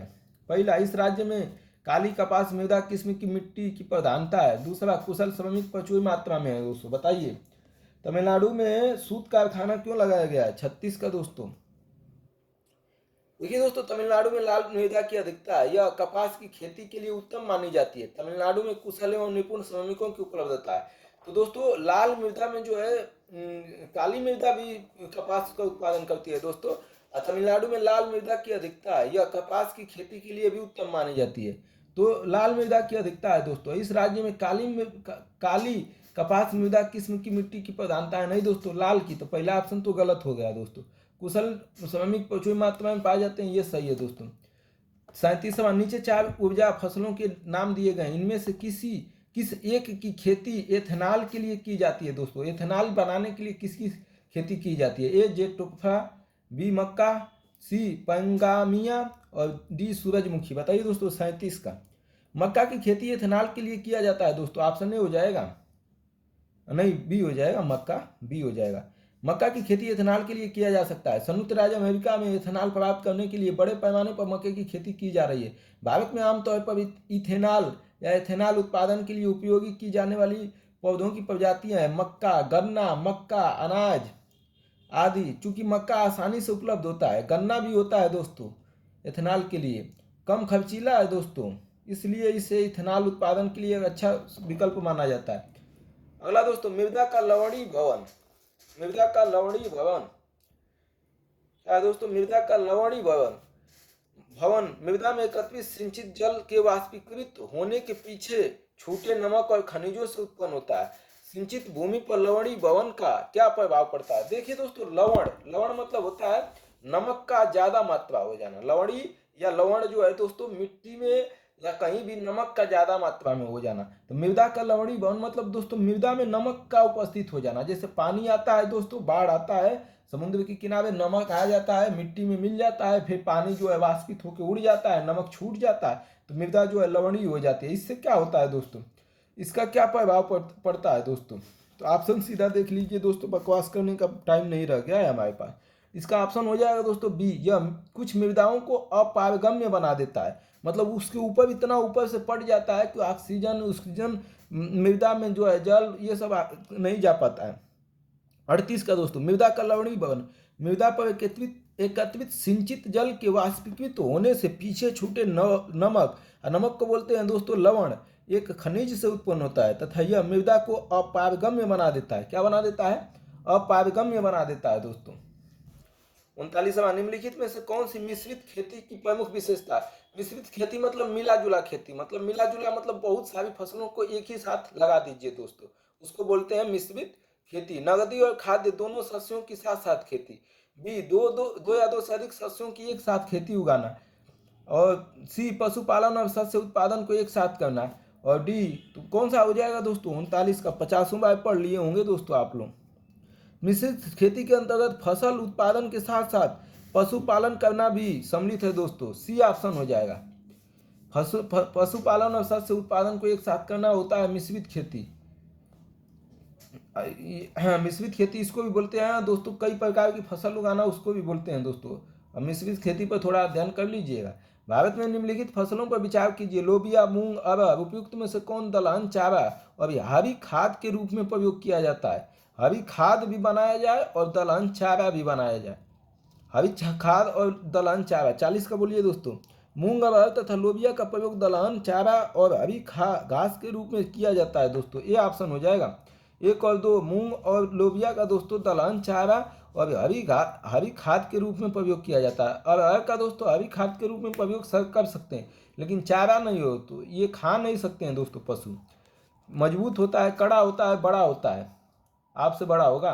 भारत की निम्नलिखित फसलों पर विचार कीजिए। मूंगफली, तिल, बाजरा उपयुक्त में से कौन सा या से प्रमुखतः वर्षा आधारित फसल है? वर्षा जल पर निर्भर है और वर्षा के पानी पर निर्भर है। मूंगफली, तिल, बाजरा के लिए दोस्तों ज़्यादा मतलब जल उल की आवश्यकता नहीं होती है। बाजरा लोग तभी बोते हैं जब जो है जल उल तो कम जब वर्षा होती है तब भी चल जाता है दोस्तों। लेकिन इसमें मूंगफली, तिल और बाजरा तीनों वर्षा आधारित फसल माना है दोस्तों। बाजरा जो है लोग तभी बोते हैं जब जो है वर्षा नहीं होती है या जो है वर्षा होती है। क्या बताएं यार, थोड़ा इस पर ध्यान कर लीजिएगा दोस्तों। भू संरक्षण, भूमि की सुरक्षा या जो है मृदा की सुरक्षा की परिरेखा बंधन विधि का प्रयोग कहाँ के लिए किया जाता है दोस्तों? बंधन विधि का प्रयोग कहाँ के लिए होता है दोस्तों? बताइए। 42 का परिरेखा बंधन विधि का प्रयोग सीमांत ढलान और पहाड़ी भूमि के लिए किया जाता है दोस्तों, जहां मिट्टी की उत्पादकता बहुत कम होती है। बांध दिया जाता है दोस्तों, तो सीमांत बांध। तो डी ऑप्शन हो जाएगा दोस्तों, इसमें से कोई ऑप्शन नहीं है। तो इसमें से कोई नई एनसीईआरटी कक्षा 11 भूगोल, भारत और भौतिक पर्यावरण की जितने चैप्टर हैं दोस्तों छोड़िएगा मत। अध्याय 6 मिट्टी से लिया गया है, इसमें पढ़ लीजिए दोस्तों। निम्नलिखित फसलों पर विचार कीजिए। कपास, मूंगफली, धान तथा गेहूं इनमें से कौन खरीफ की फसलें हैं? अभी तो दोस्तों हम लोग खरीफ की फसल देखे थे, गेहूं तो नहीं होगा। अभी तो हम लोगों ने देखा था दोस्तों कपास, मूंगफली, धान। बोलिए दोस्तों, अभी तो देखे थे। देखिए रिपीटेशन कर गया प्रश्न, ऐसे ही प्रश्न रिपीटेशन करता है दोस्तों। 1 2 3 हो जाएगा दोस्तों, एकदम वही प्रश्न पीछे वाला आके यहाँ आ गया है दोस्तों। धान खरीफ की फसल है, मूंगफली और कपास भी खरीफ की फसल है दोस्तों, गेहूं रबी की फसल है दोस्तों। 44वां, नीम के पेड़ के संदर्भ में निम्नलिखित कथनों पर विचार कीजिए। कुछ जाति के कीटों और बबूथियों के प्रचुरोद भवन को नियंत्रित करने के लिए नीम के तेल का प्रयोग कीटनाशक के रूप में किया जा सकता है। दूसरा, नीम के बीजों का प्रयोग जैव ईंधन और अस्पताल अपमार्जकों का निर्माण करने में होता है। तीसरा, नीम के तेल का अनुप्रयोग औषधि उद्योगों में होता है। नींबू दोस्तों गांव में नींब होता है, शहर वाले तो नींब का पता भी नहीं होगा। शहर में भी नींब है लेकिन बहुत कम है। शहर वाले बच्चों को अब कुछ पता ही नहीं चलेगा पेड़ पौधे क्या हो, तो नींब भी नहीं पहचान पाएंगे। तो दोस्तों इसमें क्या हो जाएगा, गांव वाले तो इसे पकड़ लिए होंगे। नीम के बीज का प्रयोग दोस्तों जैव ईंधन एवं अस्पताल अपमार्जक में नहीं किया जाता है दोस्तों। नीम के बीज का प्रयोग जैव ईंधन एवं अस्पताल के अपमार्जक में नहीं किया जाता है। जैव ईंधन में मुख्य रूप से कृषि अवशेषन, लकड़ी, कोयला, सूखे गोबर का प्रयोग किया जाता है दोस्तों। तो इसका सी ऑप्शन हो जाएगा दोस्तों, पहला सही है। कुछ जाति के कीटों और बबूथियों के प्रादुर्भवन को नियंत्रित करने के लिए नीम के तेलों का कीटनाशक के रूप में प्रयोग किया जा सकता है। फसलों में भी दोस्तों इसको छिड़क दिया जाता है कीटनाशक को मारने के लिए। दूसरा दोस्तों, नीम के बीजों का प्रयोग जैव ईंधन और अस्पताल अपमार्जकों का निर्माण करने में नहीं होता है, ये गलत है। नीम के तेल का प्रयोग अनुप्रयोग औषधि उद्योग में होता है, बिल्कुल दोस्तों। इसका दवा के लिए भी काम में लाया जा सकता है। नीम के प्रयोग दवा के लिए भी काम में लाया जा सकता है। अगला दोस्तों, क्षेत्र किसके उत्पादन के लिए जाना जाता है? किन्नौर, मेवात, कोरोमंडल, यहाँ किस कहाँ जो है कौन सा उत्पादन होता है दोस्तों? 45 का। देखिए दोस्तों, इसमें हम बता देते हैं दोस्तों, किन्नौर जो है दोस्तों, किन्नौर जो है हिमाचल प्रदेश सेब के लिए प्रख्यात है दोस्तों। किन्नौर हिमाचल प्रदेश में है दोस्तों और सेब के लिए विख्यात है। ये क्या है? सुपारी। तो पहला गलत हो गया दोस्तों। सुपारी मुख्यतः कर्नाटका, केरल, असम तक सीमित है। सुपारी कहाँ होता है? कर्नाटका, केरल, असम तक। मेवात दोस्तों हरियाणा का है। आम उत्पादन का क्षेत्र है दोस्तों। मेवात में क्या है? आम उत्पादन का क्षेत्र है दोस्तों। मेवात में आम उत्पादन सब है। दूसरा ऑप्शन तो सही हो गया दोस्तों, दूसरा ऑप्शन तो सही हो गया। तो मेवात हरियाणा आम उत्पादन का क्षेत्र नहीं है दोस्तों। मेवात भी आम उत्पादन का क्षेत्र नहीं दोस्तों। और जो है कोरोमंडल सोयाबीन का उत्पादन का क्षेत्र नहीं है, कोई नहीं है दोस्तों। हम एक दिन दोस्तों इसको बढ़िया से पढ़ाएंगे कहाँ कौन सा फसल उत्पादन होता है दोस्तों, बहुत बढ़िया से, और मैप से पढ़ाएंगे दोस्तों ताकि दिमाग में रहे। मैप से जितनी चीज़ें हम पढ़ेंगे दोस्तों, बस ये थोड़ा सा खत्म हो जाए, ज़्यादा टाइम नहीं दोस्तों। 5 दिन में मैं इनको सबको निपटा दूंगा, सिर्फ मैथ और रीजनिंग छोड़ूंगा। बाकी दोस्तों एक भी चीज़ें भूगोल उगोल सब निपटा के खत्म कर दूंगा। बस भूगोल ही बचा है, थोड़ा मोड़ा और कुछ है। उसको निम्नलिखित तकनीकी घटनाओं पर विचार कीजिए। 46 का दोस्तों, फलों वाले पादपों में मुकुलन और रोपण। दूसरा, कोशिका द्रव्य नयबंधता। तीसरा, जीन निबुवता। उपयुक्त में से कौन सा ट्रांसजेनिक फसलों को बनाने में प्रयुक्त होता है दोस्तों? नर को बांध देना, जीन निबुवता, फल पादपों में मुकुलन और रोपण। बताइए दोस्तों, ट्रांसजेनिक फसल को बनाने में प्रयुक्त होता है दोस्तों। 46 का दोस्तों, थोड़ा सा इसको विस्तृत जान लीजिए। ट्रांसजेनिक पौधे होते क्या हैं? ट्रांसजेनिक पौधे वे होते हैं जिनके डीएनए को जेनेटिक इंजीनियरिंग तकनीकों का प्रयोग करके संशोधित किया जाता है। इनका उद्देश्य पौधों में एक नए लक्षण को प्रवेशित करना होता है जो प्रजातियों में स्वाभाविक रूप से नहीं होता है। मतलब जो स्वभाव में होना चाहिए, जैसे आपके डीएनए में परिवर्तन करके कोई ऐसा चीज डाल दिया जाए कि आपका स्वभाव ही बदल जाए। जैसे आप हिंसा नहीं करते हैं, लड़ाई झगड़ा नहीं करते हैं, आपके हमने डीएनए में परिवर्तन कर दिया, आप लड़ाई झगड़ा करने लगे, आपका स्वभाव ही बदल गया। ऐसे ही इसी को बोलते हैं दोस्तों क्या? ट्रांसजेनिक पौधे या डीएनए इंजीनियरिंग। ग्राफ्टिंग और बॉन्डिंग बागवानी तकनीकें हैं जिनका उपयोग 2 या 2 से अधिक पौधों के भागों को जोड़ने के लिए किया जाता है ताकि वे एक ही पौधे के रूप में विकसित हो सके। ग्राफ्टिंग में एक पौधे का ऊपरी भाग दूसरे पौधे की जड़ प्रणाली रूट इसका पर विकसित होता है दोस्तों। देखिए दोस्तों, आम का एक अलगड़ा आम ले लीजिए, एक चौसा आम ले लीजिए, उसको बीच से काटिए। चौसा आम के ऊपर जो है लंगड़ा आम का जो ऊपर का भाग है वो जो है जोड़ दीजिए। तो इसी को बोलते हैं दोस्तों ग्रिफ्टिंग या बॉन्डिंग। समझ रहे? नवोदित प्रक्रिया में एक पौधे से ग्राफ्टिंग एक पौधे के ऊपरी भाग से दूसरे पौधे की जड़ प्रणाली को विकसित करना है। नवोदित प्रक्रिया में एक पौधे से एक नलिका ली जाती है और दूसरे पर रोपित की जाती है। यह किसी भी आनुवंशिक संशोधन का कारण नहीं बनती है दोस्तों। ठीक है, तो इसका ऑप्शन बी हो जाएगा दोस्तों। 2 और 3, फल वाले पादपों में मुकुलन और रोपण, ये गलत है दोस्तों। ये ट्रांसजेनिक फसलों को बनाने में प्रयुक्त नहीं होता है। कोशिका द्रव्य नयबंधता और जीन निबद्धता दोस्तों ये होता है। अगला दोस्तों 47 का 2014 में पूछा है आईएएस में। मक्का मंड के उत्पादन के लिए प्रयोग किया जा सकता है। दूसरा, मक्का से निष्कासित तेल जैव डीजल के लिए फीड कास्ट हो सकता है। तीसरा, मक्के के प्रयोग से एल्कोहली पेय उत्पन्न किया जा सकता है। बताइए दोस्तों, मक्के का उपयोग, तीनों सही है दोस्तों। मक्के से मंड का उत्पादन किया जा सकता है, मक्के से निकासित तेल जैव डीजल के लिए फीडपास्ट हो सकता है, मक्के के प्रयोग से एल्कोहली पेय उत्पन्न किया जा सकता है। चलिए दोस्तों, तो इसमें तीनों सही हो गया। 48 का देखिए दोस्तों, गन्ना उत्पादन के एक व्यवहारिक उपागमन का जिसे धारणीय गन्ना उपक्रम के रूप में जाना जाता है, क्या महत्व है। देखिए दोस्तों, गन्ना होता है ऊख, गांव में ईख बोलते हैं। अगर धारणीय जो पृथ्वी को नुकसान किए बिना अगर उपक्रमण करने के साथ, क्या महत्व है दोस्तों, इसका क्या महत्व है। पहला, कृषि की पारंपरिक पद्धतियों की तुलना में इसमें बीज की लागत बहुत कम होती है। धारणीय गन्ना उपक्रमण के रूप में जाना जाता है, क्या महत्व है। इसमें चयवन ड्रिप सिंचाई का प्रभावकारी प्रयोग हो सकता है। तीसरा, इसमें रासायनिक और कार्बनिक उर्वरकों का बिल्कुल इस्तेमाल नहीं होता है। और चौथा, कृषि की पारंपरिक पद्धतियों की तुलना में इसमें अंतरा सस्यन की ज्यादा गुंजाइश होती है। बोलिए दोस्तों, कौन सा ऑप्शन सही हो जाएगा 48 का।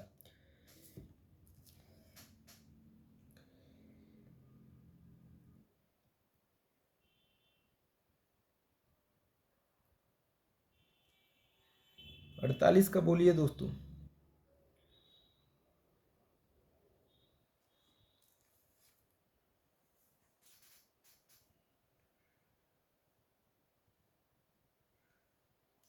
गन्ना उत्पादन में जो है कृषि पारंपरिक पद्धति की तुलना में बीज की लागत बहुत कम हो जाती है। बिल्कुल दोस्तों, धारणीय गन्ना उपक्रमण में से दोस्तों थोड़ा सा गन्ना के बारे में जाकर पढ़े। इसमें ड्रिप सिंचाई का प्रभावी प्रयोग हो सकता है, बिल्कुल हो सकता है। इसमें रासायनिक और कार्बनिक उर्वरकों का बिल्कुल भी प्रयोग नहीं होता है।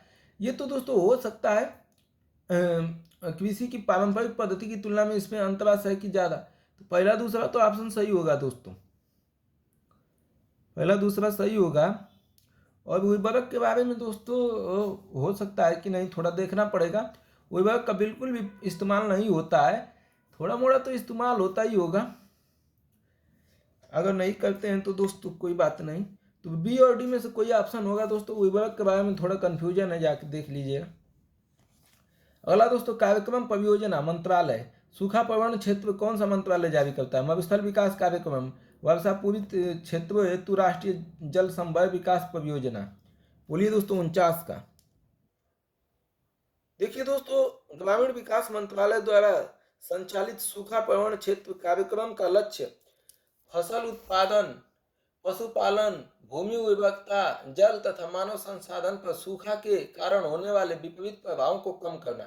तो सूखा के कारण जो प्रभाव होगा उसको कौन करता है दोस्तों, ग्रामीण विकास मंत्रालय।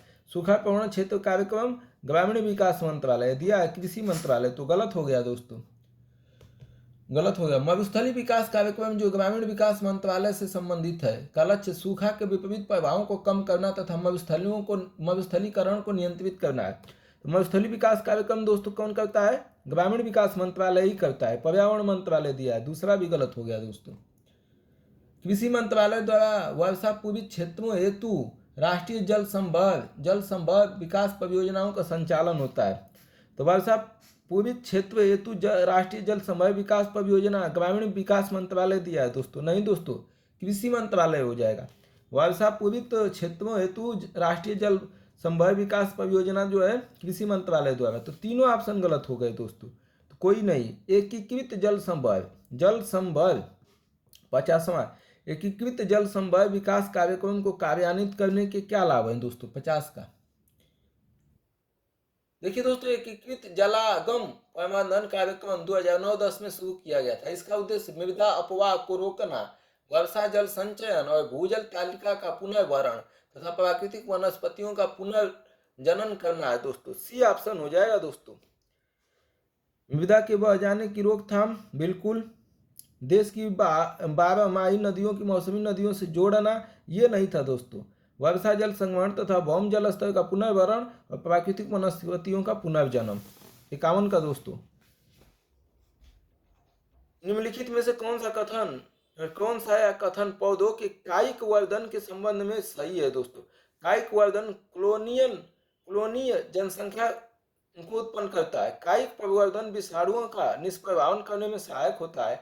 कायिक प्रवर्धन वर्ष के अधिकतर भाग में चल सकता है। बताइए दोस्तों, कायिक प्रवर्धन होता क्या है, पहले ये जानिए और इसका लाभ।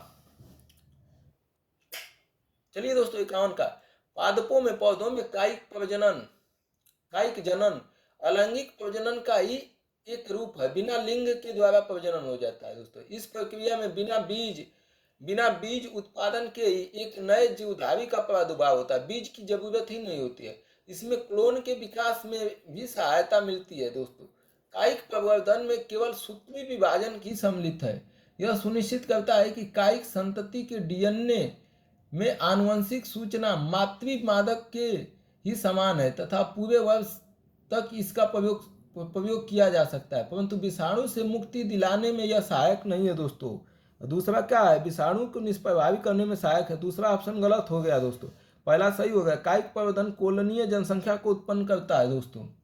एक बार यथा विधि विषाणु संक्रमित पादप सामान्यतः पूरे जीवन काल में विषाणु संक्रमण से मुक्त नहीं हो पाता है। इस प्रकार प्रवर्धन हेतु लिए गए कायिक भागों को संक्रमित स्थिति कायम रहती है दोस्तों। कायिक प्रवर्धन वर्ष के अधिकतर भाग में चल सकता है, बिल्कुल दोस्तों। तो 1 और 3 ऑप्शन हो जाएगा दोस्तों, सी 51 का सी। अगला दोस्तों, ये 2015 लिखा है ना दोस्तों, ये 15 में पूछा गया है आईएएस में, ये लिखा है, ये सब जानते रहिए। 52, कृषि उत्पादन में काष्ठ के हलों मतलब लकड़ी के हलों के स्थान पर इस्पात के हलों का प्रयोग निम्नलिखित में से किसका उदाहरण है? श्रम बढ़ाने वाली प्रौद्योगिकी टेक्नोलॉजी प्रगति, बी पूंजी बढ़ाने वाली प्रौद्योगिकी प्रगति, पूंजी घटाने वाली प्रौद्योगिकी प्रगति। उपयुक्त में से कोई नहीं। 52 का बताइए दोस्तों, बी हो जाएगा दोस्तों, पूंजी बढ़ेगी। पहले लकड़ी का हल यूज करेंगे तो धीरे धीरे जोतेंगे, अब लोहे का इस्पात का हल यूज करेंगे तो तेजी से काम होगा, तेजी से काम होगा तो तेजी से पैसा बढ़ेगा, तो पूंजी बढ़ाने वाली प्रौद्योगिकी हो जाएगी दोस्तों। कृषि उत्पादन में काष्ठ के हलों के स्थान पर इस्पात के हलों का प्रयोग निश्चित रूप से पूंजी बढ़ाने वाली प्रौद्योगिकी प्रगति का उदाहरण है। लोहे की खोज ने निश्चित रूप से विकास का मार्ग खोल दिया। यह किसी क्रांति से कम नहीं था। अब बड़े पैमाने पर लोहे के उपकरण बनने लगे हैं। तो ये हो गया दोस्तों 53 का। निम्नलिखित में से कौन सा एक बीज ग्राम संकल्पना सीड विलेज कॉन्सेप्ट के प्रमुख उद्देश्यों का सर्वोत्तम वर्णन करता है दोस्तों? तो इसका सीधा हम उत्तर बताते हैं दोस्तों 53 का। बाकी आपको पढ़ना होगा तो पढ़ते रहिएगा। बी ऑप्शन हो जाएगा, किसानों को गुणवत्ता युक्त बीज उत्पादन का प्रशिक्षण देने में लगाना और उनके द्वारा दूसरों को समुचित समय पर तथा वहन करने योग्य लागत में गुणवत्ता युक्त बीज उपलब्ध कराना। किसानों को जो है प्रशिक्षण देना, कैसा प्रशिक्षण?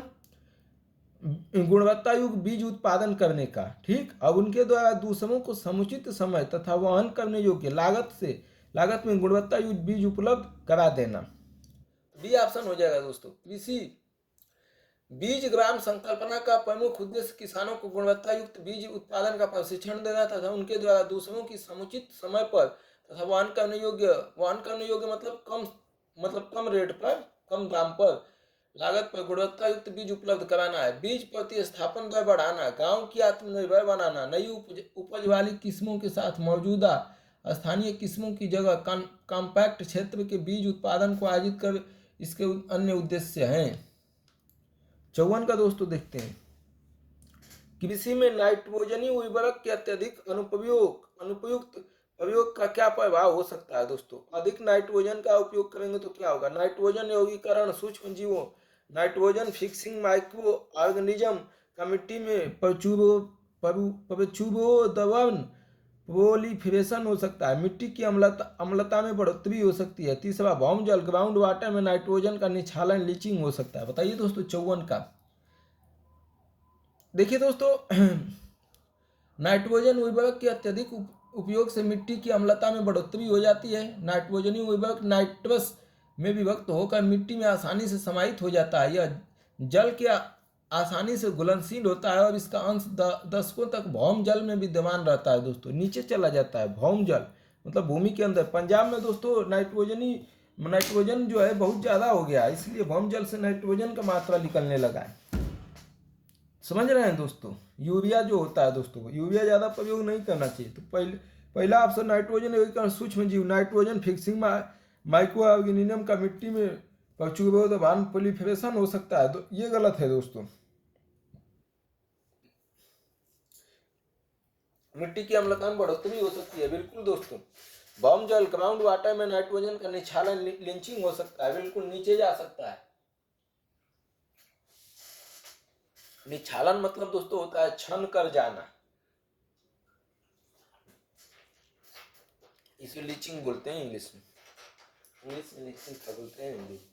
अगला दोस्तों 55, भारत में कृषि उत्पादों के बाजार को किसके अधीन विनियमित किया जाता है?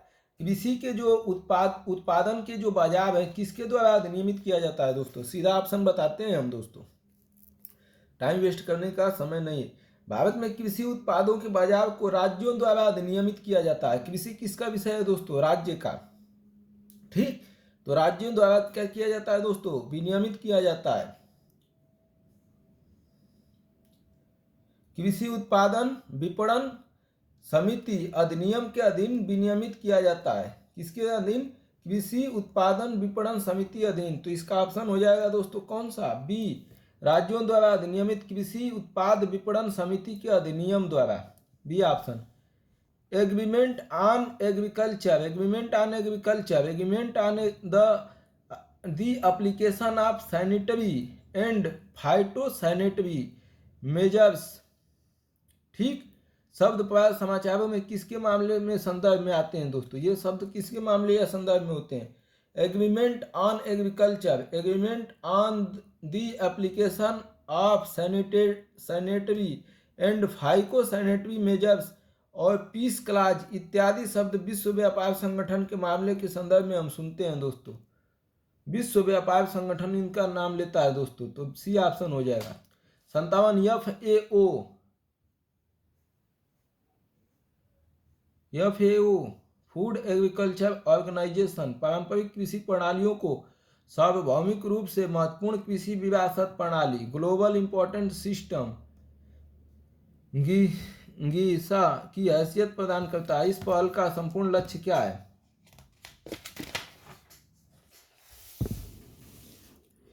इसका संपूर्ण लक्ष्य क्या है दोस्तों?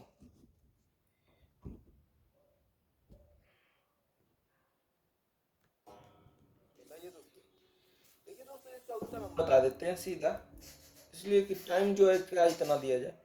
देखिए दोस्तों, विश्व की कृषि सांस्कृतिक विरासत प्रणाली की सुरक्षा एवं समर्थन के उद्देश्य से 2002 में FAO ने विश्व के महत्वपूर्ण कृषि विकास प्रणाली की सक्रिय संरक्षण के लिए पहल शुरू की। GIHAS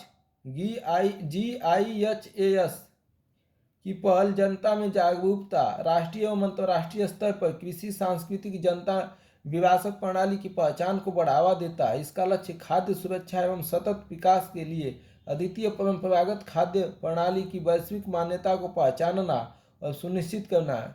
GIHAS ठीक, पहल स्पष्ट रूप से पहचान करता है कि पारंपरिक राजनीतिक, सामाजिक और आर्थिक प्रक्रियाओं में परिवर्तन अपरिहार्य है, वे फिर से जोड़े या बनाए नहीं जा सकते हैं।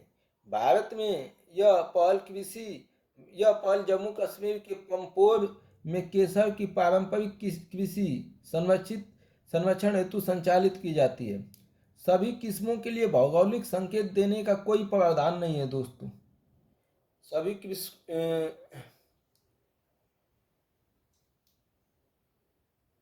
चलिए देखिए दोस्तों इसका उत्तर क्या हो जाएगा 57 का। पहला, अभिनिर्धारित किया कि स्थानीय समुदायों को आधुनिक प्रौद्योगिकी, आधुनिक कृषि प्रणाली का प्रशिक्षण एवं वित्तीय सहायता प्रदान करना जिसमें उनकी कृषि उत्पादकता बढ़ सके। तो ये दोस्तों आधुनिक इनमें जो है कृषि उत्पादकता में वित्तीय सहायता की बात नहीं की गई है दोस्तों, आप पढ़े हैं तो सुने ही हैं। तो ये पहला ऑप्शन गलत हो गया दोस्तों। पारितंत्र अनुकूली परंपरागत कृषि पद्धतियों और उसमें संबंधित परिदृश्य लैंडस्केप कृषि जैव विविधता और स्थानीय समुदायों के ज्ञान तंत्र का अभिनिर्धारण एवं संरक्षण करना, बिल्कुल दोस्तों। तीसरा, इस प्रकार अभिनिर्धारित लाभ के सभी भिन्न भिन्न कृषि उत्पादों को भौगोलिक सूचक जियोग्राफिक इंडिकेशन की हैसियत प्रदान करना, यह भी नहीं है दोस्तों, यह भी बात नहीं की गई है। सभी किस्मों के लिए भौगोलिक संकेत देने का कोई प्रावधान नहीं है दोस्तों। तो ये था दोस्तों, तो ये भी नहीं है, तो बी ऑप्शन केवल सही हो जाएगा। अगला दोस्तों प्रश्न है, अभी ये भी वही वाला आ गया। गहन कंदन संवर्धन के माध्यम से पोषण सुरक्षा हेतु गहन कंदन संवर्धन के माध्यम से पोषण सुरक्षा हेतु पहल के संदर्भ में निम्नलिखित कथनों पर विचार कीजिए। देखिए दोस्तों, इसके बारे में थोड़ा सा ज्ञान जान लीजिए। यह पहल देश में समन्वित तरीके से उत्प्रेरित बाजार की बेहतर तरीके एवं कटाई की उन्नत प्रौद्योगिकी का प्रदर्शन करता है। योजना प्रसंस्करण और मूल संवर्धित तकनीकों के माध्यम से बाजरा आधारित खाद्य उत्पादों की उपभोक्ता मांग उत्पन्न होने की उम्मीद है। गरीब, लघु सीमांत एवं आदिवासी किसानों की इस योजना में बड़ी हिस्सेदारी है। योजना का उद्देश्य दोस्तों क्या है? निःशुल्क सामान देना है, लेकिन वाणिज्यिक किसानों का बाजरा को लेकर बदलाव करने की चाहत है, तार्किक नहीं है। योजना में ऐसा कोई उल्लेख नहीं है दोस्तों। नई सिंचाई उपकरण देने की बारे में कोई बात की गई है। तो इसका ऑप्शन क्या हो जाएगा दोस्तों? इसका ऑप्शन हो जाएगा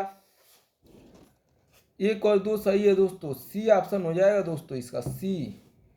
इस पहल का उद्देश्य उन्नत उत्पादन कटाई उपरांत प्रौद्योगिकियों को निर्देशित करना है एवं समूह उपागम क्लस्टर अप्रोच के साथ एकीकृत रीति से मूल्यवर्धन तकनीकों को निर्देशित करना है दोस्तों। इस योजना में निर्धन, लघु, सीमांत जनजाति किसानों की बड़ी हितधारिता होगी। अभी हम लोग पढ़े हैं दोस्तों। तीसरा 1 और 2 सही हो गया दोस्तों। तीसरा गलत है। इस योजना का महत्वपूर्ण उद्देश्य वाणिज्यिक फसलों के किसानों को पोषणों के अत्यावश्यक निवेशों और लघु सिंचाई उपकरणों के लिए निःशुल्क किट प्रदान करना। ये गलत है दोस्तों, निःशुल्क किट प्रदान नहीं करना है। अगला दोस्तों 59 का राष्ट्रव्यापी मृदा स्वास्थ्य कार्ड स्कीम, साइल हेल्थ कार्ड स्कीम का उद्देश्य क्या है दोस्तों? इससे क्या फायदा होगा दोस्तों? सिंचित कृषि योग्य क्षेत्र का विस्तार करना है। मृदा गुणवत्ता के आधार पर किसानों को दिए जाने वाले ऋण की मात्रा के आकलन में बैंकों का समर्थन करना है। तीसरा, कृषि भूमि में उर्वरकों के अति उपयोग को रोकना है। गांव में दोस्तों लोगों को पता ही नहीं चलता है कि यूरिया कितना डालना चाहिए, अंधाधुंध यूरिया डाल देते हैं। जो पोटास की कमी हो ना हो, इसे पूछिए, लात के डाल देते हैं। 2-3 बोरिया यूरिया ऐसे ही फेंक देते हैं। चलो भाई, उनको लगता है यूरिया डालने से जो है उत्पादन ज़्यादा होगा। तो जो मृदा स्वास्थ्य कार्ड है दोस्तों, यही कम करेगा। मृदा स्वास्थ्य कार्ड स्कीम के अंतर्गत किसानों को 3 वर्षों में एक बार जारी किया जाने वाला एक मुद्रित रिपोर्ट कार्ड है, जो 12 मापदंडों के अनुसार उनकी मिट्टी संकेत करता है। मिट्टी की क्या स्थिति है ये बताएगा। यह विभिन्न उर्वरकों के प्रयोग और दूसरी मिट्टी के संशोधन से संबंधित सलाह भी देता है दोस्तों। तो तीसरा ऑप्शन केवल सही है दोस्तों। सिंचित कृषि योग्य क्षेत्र का विस्तार करेगा, कोई मतलब नहीं है दोस्तों। बस आपको हेल्थ एक कार्ड दे देगा कि भाई तुम्हारी मिट्टी में इतनी ये पोषक तत्वों की कमी है, ये है, तुम इतना मिट्टी में ये पोषक डाल दो, तुम्हारी मिट्टी सही हो जाएगी। ये मिट्टी की गुणवत्ता।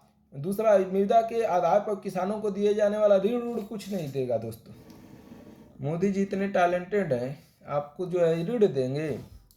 60वां दोस्तों, राष्ट्रीय कृषि बाजार नेशनल एग्रीकल्चर मार्केट, मतलब खेती का जो बाजार है दोस्तों, स्कीम को क्रियान्वयन करने का क्या लाभ है?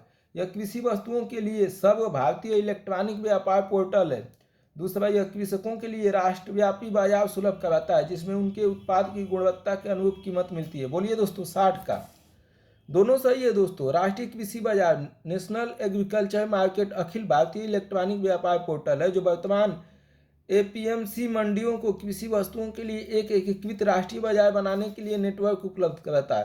राष्ट्रीय कृषि बाजार खरीदारों और विक्रेताओं के मध्य संतुलन बनाता है तथा वास्तविक मांग और आपूर्ति के आधार पर वास्तविक तात्कालिक मूल्य को बढ़ावा देता है। यह नीलामी प्रक्रिया में पारदर्शिता को बढ़ावा देता है तथा किसान के लिए राष्ट्रव्यापी बाजार पहुंच प्रदान करता है। दोस्तों ये दूसरा क्या दिया, मतलब जो है इलेक्ट्रॉनिक जैसे हम लोग जो दोस्तों क्या कर रहे हैं, नेटवर्क का प्रयोग कर रहे हैं मोबाइल का, ऐसे ही दोस्तों ये मोबाइल का प्रयोग करता है। जैसे ऐप का प्रयोग करेगा, जैसे हम लोग कोचिंग करने के लिए किसी कोचिंग से जुड़ जाते हैं, वैसे ही वो जोड़ेगा दोस्तों। ये कोचिंग वाले अपना प्रचार कैसे करते हैं, ऐप के माध्यम से, यूट्यूब के माध्यम से। ऐसे ही दोस्तों ये जो है एक इलेक्ट्रॉनिक बना देगा किसानों को जोड़ने के लिए। खरीदने वाले बेचने वाले दोनों मिलेंगे, अपने में खरीद करेंगे, बिचौलियों को हटा देंगे। ये है दोस्तों।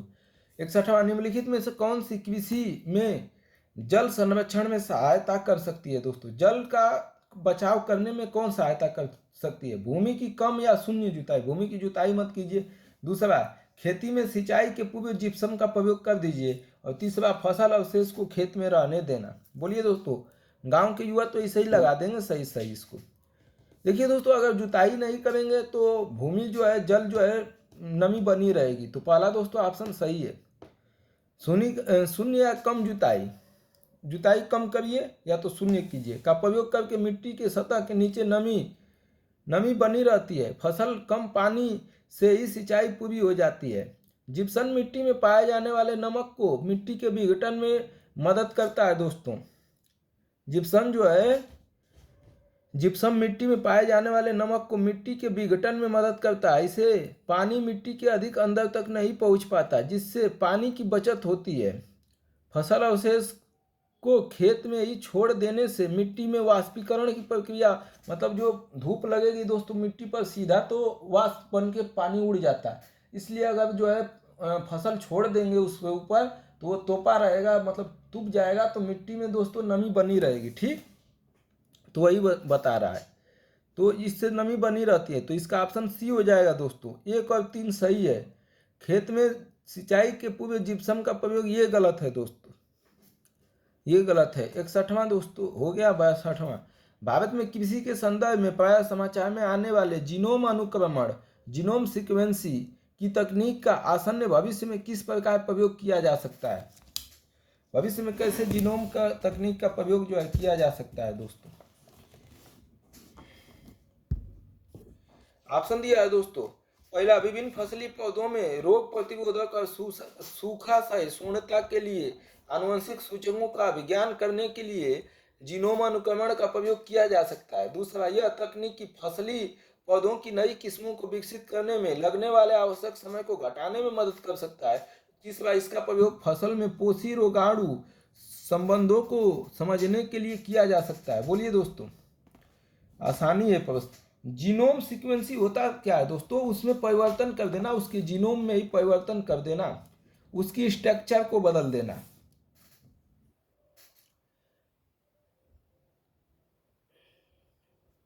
देखिए दोस्तों, कृषि एवं बागवानी के क्षेत्र में बीजों की सही प्रजाति का परीक्षण डीएनए फिंगरप्रिंट के माध्यम से किया जा सकता है। जीनोम से उत्तम और वांछित प्रजाति का विकास किया जा सकता है। दोस्तों, जीनोम में उनके डीएनए में ही परिवर्तन कर दिया जा सकता है। डीएनए जाके पढ़िए दोस्तों, उसमें जोड़ तोड़ काट पीट करके जो है, जो नुकसान हो उसको, खराब को निकाल के अच्छा वाला डाल। जीनोम से उत्तम और वांछित प्रजातियों का विकास किया जा सकता है। इस विधि से एक ही प्रकार के नर या मादा पौधों का चयन किया जा सकता है। आम खजूर जैसे पौधे जिनमें मादा पौधे ही वांछित है, उनमें लिंग का पता लंबे समय के बाद ही चलता है। ऐसे मामले में इन विधि का प्रयोग कर समय, श्रम और धन की बचत की जा सकती है। जीनोम अनुक्रमण के प्रयोग से पौधों में रोग प्रतिरोधक क्षमता का विकास किया जा सकता है। तो सब हो सकता है दोस्तों, डी ऑप्शन हो जाएगा। ऊपर की जितनी कंडीशन है वो। भारतीय कृषि 63 का, भारतीय कृषि में दोस्तों क्या दिया है? भारतीय कृषि में पारिस्थितियों के संदर्भ में संरक्षण कृषि की संकल्पना का महत्व बढ़ जाता है। निम्नलिखित में से कौन से संरक्षण कृषि के अंतर्गत आते हैं दोस्तों? भारतीय कृषि में पारिस्थितियों के संदर्भ में संरक्षण कृषि की संकल्पना का महत्व बढ़ जाता है। निम्नलिखित में से कौन कौन से संरक्षण कृषि के अंतर्गत आते हैं? संरक्षण कृषि के अंतर्गत कौन कौन से आते हैं दोस्तों, ये बताना है। देखिए दोस्तों, ऑटोनोमस रिपब्लिक ऑफ क्रीमिया संरक्षण कृषि एक ऐसी पद्धति है जिसमें जुताई, मिट्टी की सतह पर फसलों के अवशेष को कायम रखना, फसल चक्र अपनाना तथा कृषि रसायनों का न्यूनतम प्रयोग करके लाभदायक कृषि स्तर को प्राप्त करना है दोस्तों।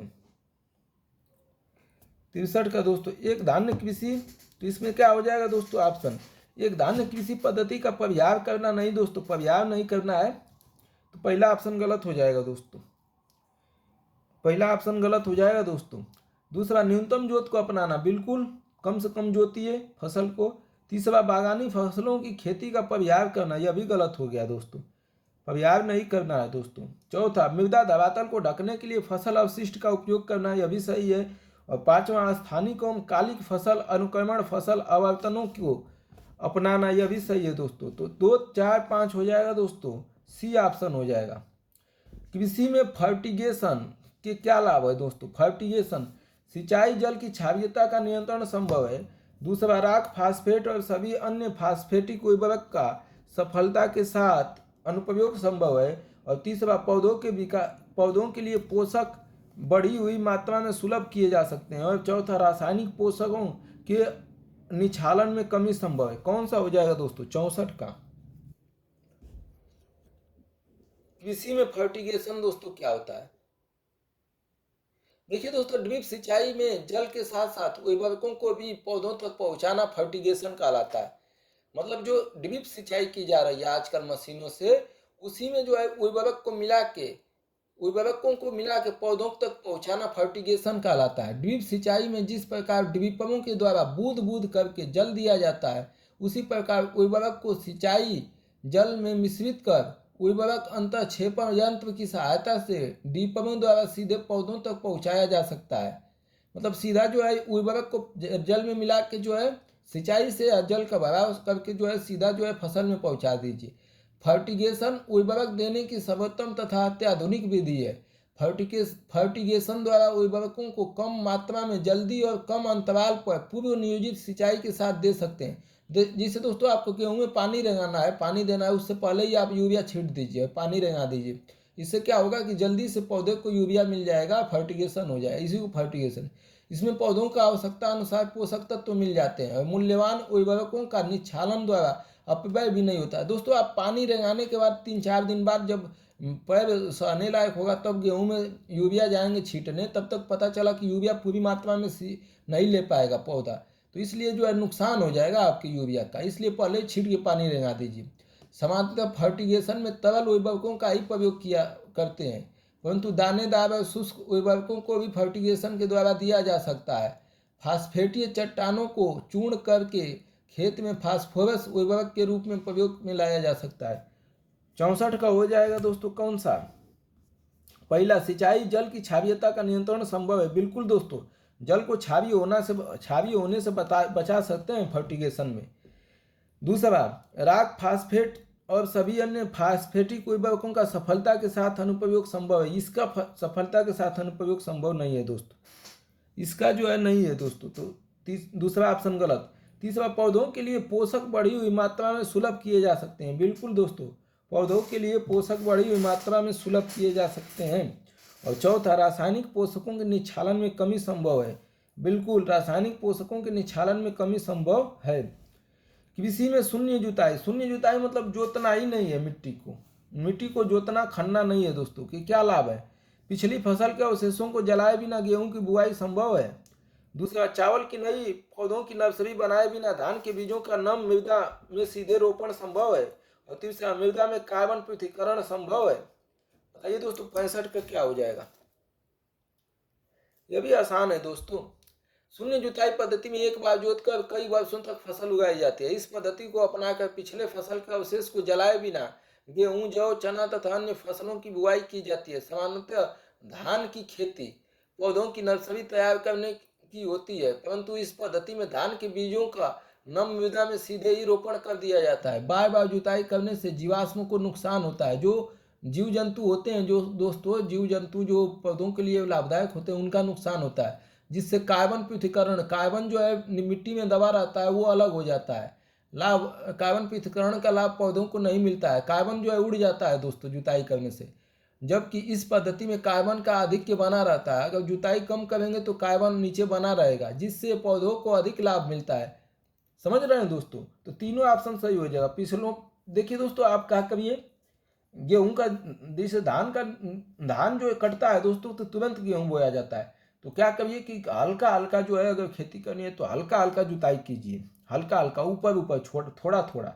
और जो दोस्तों जो होता है पुआल उवाल ना, उसको उसी में फैला दीजिए। सब जितना पुआल उवाल धान का होता है सब फैला दीजिए। उसके बाद जो है गेहूँ बो दीजिए उसमें नमी लगा के। उसके बाद दोस्तों गेहूँ मस्त होगा आपका। लेकिन ऐसा होता नहीं है दोस्तों, ये मतलब हो गया, मतलब इसे चलता रहता है। 66, यह फसल उपोष्ण प्रकृति की है। फसल जो है उपोष्ण में स्थिति में उगती है। इसके लिए कठोर पाला हानिकारक है। अधिक पाला अगर मिल गया तो फसल नष्ट हो जाएगी। विकास के लिए कम से कम 210 पाला रहित दिवसों और 50 से 100 सेंटीमीटर वर्षा की आवश्यकता पड़ती है। 210 दिन पाला रहित मतलब पाला नहीं पड़ना चाहिए और 50 से 100 सेंटीमीटर वर्षा की आवश्यकता पड़ती है। हल्का सुअपवानी मृदा जिसमें नमी धारण करने की क्षमता है, इसकी खेती के लिए आदर्श रूप में अनुकूलित है। यह फसल निम्न में से कौन सी हो सकती है? कपास, जूट, गन्ना, चाय। बोलिए दोस्तों, छाछठ का कपास होगा उत्तर दोस्तों ए। कपास उपोष्ण प्रकृति का फसल है। अगर पर्याप्त सिंचाई सुविधा उपलब्ध है तो कपास की फसल को मई माह में ही लगाया जा सकता है। सिंचाई की पर्याप्त उपलब्धता न होने पर मानसून की उपयुक्त वर्षा होते ही कपास की फसल लगा सकते हैं। फसल के उगने के लिए कम से कम 16 डिग्री सेंटीग्रेड और अंकुरण के लिए आदर्श तापमान 32 से 34 डिग्री सेंटीग्रेड होना उचित है। इसकी बढ़ावट के लिए 21 से 27 डिग्री तापमान चाहिए। फल लगते समय दिन का तापमान 25 से 30 डिग्री सेंटीग्रेड तथा रात ठंडी होनी चाहिए। कपास के लिए 50 से 100 सेंटीमीटर वर्षा का होना आवश्यक है। 125 सेंटीमीटर से अधिक वर्षा का होना हानिकारक है दोस्तों। जूट की खेती के लिए गर्म और नम जलवायु की आवश्यकता होती है। 100 से 200 सेंटीमीटर वर्षा, 24 से 35 डिग्री सेंटीग्रेड तापमान उपयुक्त है। गन्ना फसल उष्ण आर्द्र कटिबंधीय प्रकृति का है। इसके लिए गहरी दोमट मिट्टी, अनुकूलन तापमान 21 से 27 डिग्री, 75 से 120 सेंटीमीटर वर्षा की आवश्यकता होती है। चाय के लिए न्यूनतम वर्षा 125 से 150 सेंटीमीटर होना चाहिए तथा तापमान 21 डिग्री से 27 डिग्री तक उपयुक्त होती है। तो 66 का ये हो जाएगा दोस्तों। यह जो है 210 दिन पाला और जो है 50 से 100 सेंटीमीटर वर्षा जो है कपास के लिए चाहिए। अगला दोस्तों 67, खेती में बायोचार का क्या उपयोग है दोस्तों? बायोचार उद्गार खेती में वृद्धि कारक, सीधा ऑप्शन देख लेते हैं दोस्तों, सीधा ऑप्शन ही देख लेते हैं हम लोग, क्या फालतू इतना टाइम नुकसान करेंगे। देखिए दोस्तों, बायोचार जो है मिट्टी का एक स्थिर कार्बन समृद्धि रूप है जो मिट्टी पर लगाया जाता है। मिट्टी पर क्या होता है? लगाया जाता है। खाद और खाद्य अवशिष्टों में बायोचार के उच्च नाइट्रोजन और फास्फोरस के स्तर को दर्ज किया जाता है। कुछ बायोचार मिट्टी की उर्वरकता, जल धारण क्षमता और फसल उत्पादकता बढ़ा सकते हैं। कुछ बायोचार मिट्टी की उर्वरकता, जल धारण क्षमता, फसल उत्पादकता बढ़ा सकते हैं। ठीक है दोस्तों, तो इसका ऑप्शन हो जाएगा दोस्तों पहला, बायोचार ऊर्ध्वाधर खेती में वृद्धिकारक माध्यम के अंश के रूप में प्रयुक्त किया जा सकता है। बिल्कुल दोस्तों, सही बात है। जब बायोचार वृद्धिकारक माध्यम के अंश के रूप में प्रयुक्त, दूसरा, जब बायोचार वृद्धिकारक माध्यम के अंश के रूप में प्रयुक्त किया जाता है तो वह नाइट्रोजन यौगिकारी सूक्ष्म जीवों की वृद्धि को बढ़ावा देता है। यह भी सही है दोस्तों। और तीसरा, जब बायोचार वृद्धिकर माध्यम के अंश के रूप में प्रयुक्त किया जाता है तब वह उस वृद्धिकारक माध्यम की जल धारण क्षमता को अधिक लंबे समय तक बनाए रखने में सहायक होता है। यह भी सही है दोस्तों। बायोचार के बारे में दोस्तों थोड़ा और जाके पढ़ लीजिएगा, रिक्वेस्ट है, इसलिए कि क्या पता यूपीएससी जो है पूछ दे फिर बायोचार के बारे में। अगला दोस्तों ये क्वेश्चन है, अस्थाई कृषि पर्माकल्चर पारंपरिक रासायनिक कृषि से किस प्रकार भिन्न है? ये यार बहुत ऑप्शन दिया है। चलिए देखिए दोस्तों, फटाफट पढ़ देते हैं। पहला, अस्थाई कृषि एक धान्य कृषि पद्धति को हतोत्साहित करता है, किंतु पारंपरिक रासायनिक कृषि में एक धान्य कृषि पद्धति की प्रधानता है। दूसरा, पारंपरिक रासायनिक कृषि के कारण मृदा की लवणता में वृद्धि हो सकती है, किंतु इस प्रकार की परिघटना अस्थायी कृषि में दृष्टिगोचर नहीं होता है। और तीसरा, पारंपरिक रासायनिक कृषि अर्ध शुष्क क्षेत्रों में आसानी से संभव है, किंतु ऐसे क्षेत्र में अस्थायी कृषि इतनी आसानी से संभव नहीं है। और चौथा, मल्चिंग की प्रथा अस्थायी कृषि में काफ़ी महत्वपूर्ण है, किंतु पारंपरिक रासायनिक कृषि में ऐसी प्रथा आवश्यक नहीं है। बोलिए दोस्तों, क्या हो जाएगा ऑप्शन? 68 का दोस्तों बताइए।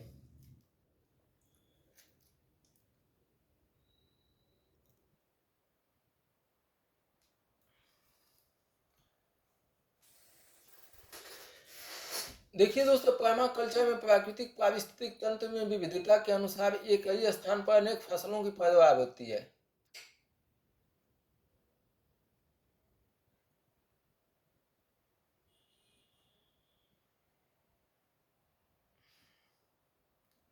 समझ रहे हैं दोस्तों?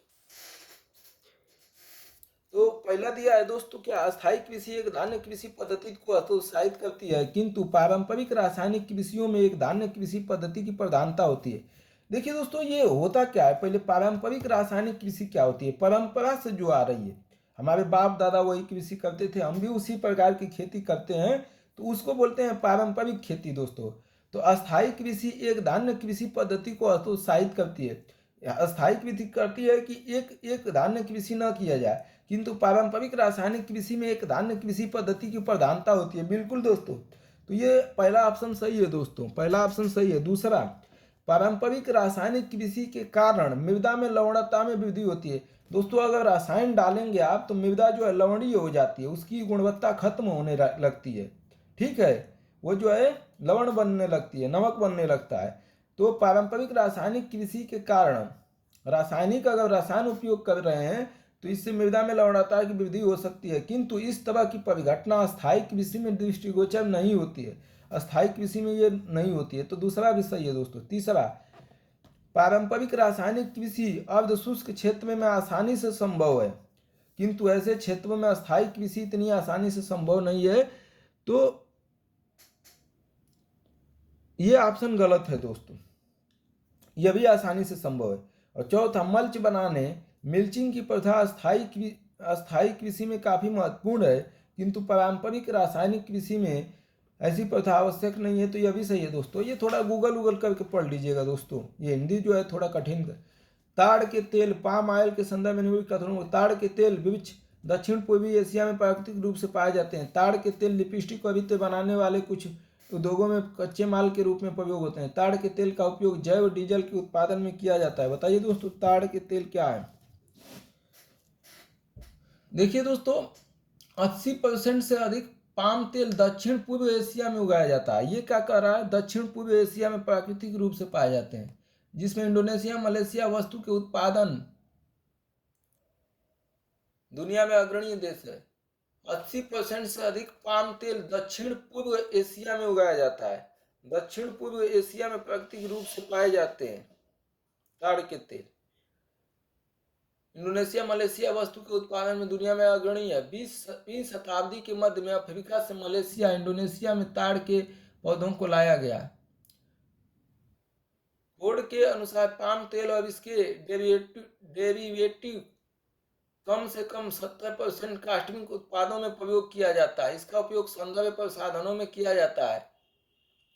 आमतौर पर कम FFA सामग्री 0.1 से 0.5 के कारण बायोडीजल का उत्पादन करने के लिए RBD पाम तेल का उपयोग किया जाता है, और इस प्रकार सैपोनिफिकेशन प्रतिक्रिया के प्रभाव को कम करता है। डार्नोको और चेरियन 2000 ने KOH द्वारा उत्प्रेरित मेथनॉल के साथ RBD पाम तेल ट्रांसएस्टरीफिकेशन का अध्ययन करता है। तो दोस्तों, ये क्या हो जाएगा ऑप्शन? ताड़ के तेल दक्षिण पूर्व एशिया में पाया जाता है, ये सही है दोस्तों। ताड़ के तेल लिपस्टिक का वित्त बनाने उद्योगों में पाया जाता है, यह भी सही है। ताड़ के तेल का उपयोग जैव डीजल के उत्पादन में किया जाता है, यह भी सही है दोस्तों। तीनों ऑप्शन सही हो जाएंगे दोस्तों, थोड़ा सा जाके पढ़ लीजिएगा दोस्तों। और ये दिया 70 का दोस्तों, निम्नलिखित में से कौन सी फसल न्यूनतम जल दक्ष लिस्ट वाटर एफिशिएंट फसल है? दोस्तों, ये हमारा गलत हो गया प्रश्न। गलत इसलिए हुआ दोस्तों कि मैं ये प्रश्न ऐसा नहीं है कि मैं नहीं जान रहा हूँ, लेकिन ये जो हिंदी है इसका ना दोस्तों, ये हमको कंफ्यूज कर दिया। न्यूनतम जल दक्ष, मैंने दोस्तों सोचा कि कम से कम जल जो है लेती है कौन सा, अब इस तरीके से मैंने सोच के उत्तर लगा दिया दोस्तों, इसलिए हमारा गलत हो गया दोस्तों। देखिए दोस्तों, गन्ने में 5 लीटर से अधिक गहराई तक जड़ें जमाने की क्षमता होती है, और गहरी मिट्टी में उगने वाली फसल में सूखा सहने की क्षमता होती है, और मिट्टी का घनत्व 1.4 मिलीग्राम प्रति घन से कम होना चाहिए। सांद्रता लगभग 50% होनी चाहिए, जो कि खेती की क्षमता पर हवा और पानी द्वारा लगभग समाप्त समान अनुपात में कब्जा कर लें। तो ऑप्शन ए हो जाएगा दोस्तों, न्यूनतम जल दक्ष, लिस्ट वाटर एफिशिएंट। गन्ना है दोस्तों, गन्ना। हमने दोस्तों मार दिया था उत्तर इसका बाजरा। हम जो है दोस्तों पढ़े तो थे नहीं, हमको लगा बाजरा में जो है लोग, बाजरा में कम पानी की आवश्यकता होती है, इसलिए कम जल की आवश्यकता इसी में होगी। हमने मार दिया दोस्तों बाजरा, हो गया हमारा गलत। तो गन्ने में 5 मीटर से अधिक गहराई तक जड़ें जमाने की क्षमता होती है और गहरी मिट्टी में उगने वाली फसल में सूखा सहने की क्षमता होती है, इसलिए इसको बोलता है न्यून जल दक्ष, लिस्ट वाटर एफिशिएंट। तो ये रहा दोस्तों कहानी समाप्त। कृषि से दोस्तों जितना यूपीएससी में प्रश्न पूछा था हमने दोस्तों करा दिया। दोस्तों हल्के में मत लीजिएगा, इससे कृषि से प्रश्न पूछेगा। दोस्तों एक बात आपने ध्यान दिया होगा, कृषि में कोई परिवर्तन हुआ है जैसे बीटी कपास या कोई, तो उसको, या जो है कोई नई फसल आई है तो उसको पूछ रहा है दोस्तों। तो अगर कृषि के साइड से कोई परिवर्तन हुआ है करंट अफेयर्स में दोस्तों, तो उसको ध्यान दे के थोड़ा पढ़ लीजिएगा, हो सके आ जाए। बाकी दोस्तों इसको 1-2 बार रिवीजन कर लीजिएगा, हो सके इसी में से कोई प्रश्न फंस जाए। बाकी दोस्तों धन्यवाद, और हमारे यूट्यूब चैनल को आप लोग लाइक शेयर सब्सक्राइब कर दीजिए। और धन्यवाद दोस्तों, अगले एपिसोड में मिलते हैं हम जो है कुछ और लेके। अब भूगोल का टॉपिक भी जल्दी चालू करेंगे दोस्तों। भारतीय भूदृश्य दोस्तों और विश्व का भूदृश्य ये बचा है, और कुछ भौतिक विज्ञान की चीज़ें बची है दोस्तों। बाकी दोस्तों आप वीडियो देखने के लिए प्लेलिस्ट में जाके देख लीजिए, बढ़िया से समझ लीजिए। धन्यवाद दोस्तों, चैनल को सब्सक्राइब कर दीजिएगा, दोस्तों को शेयर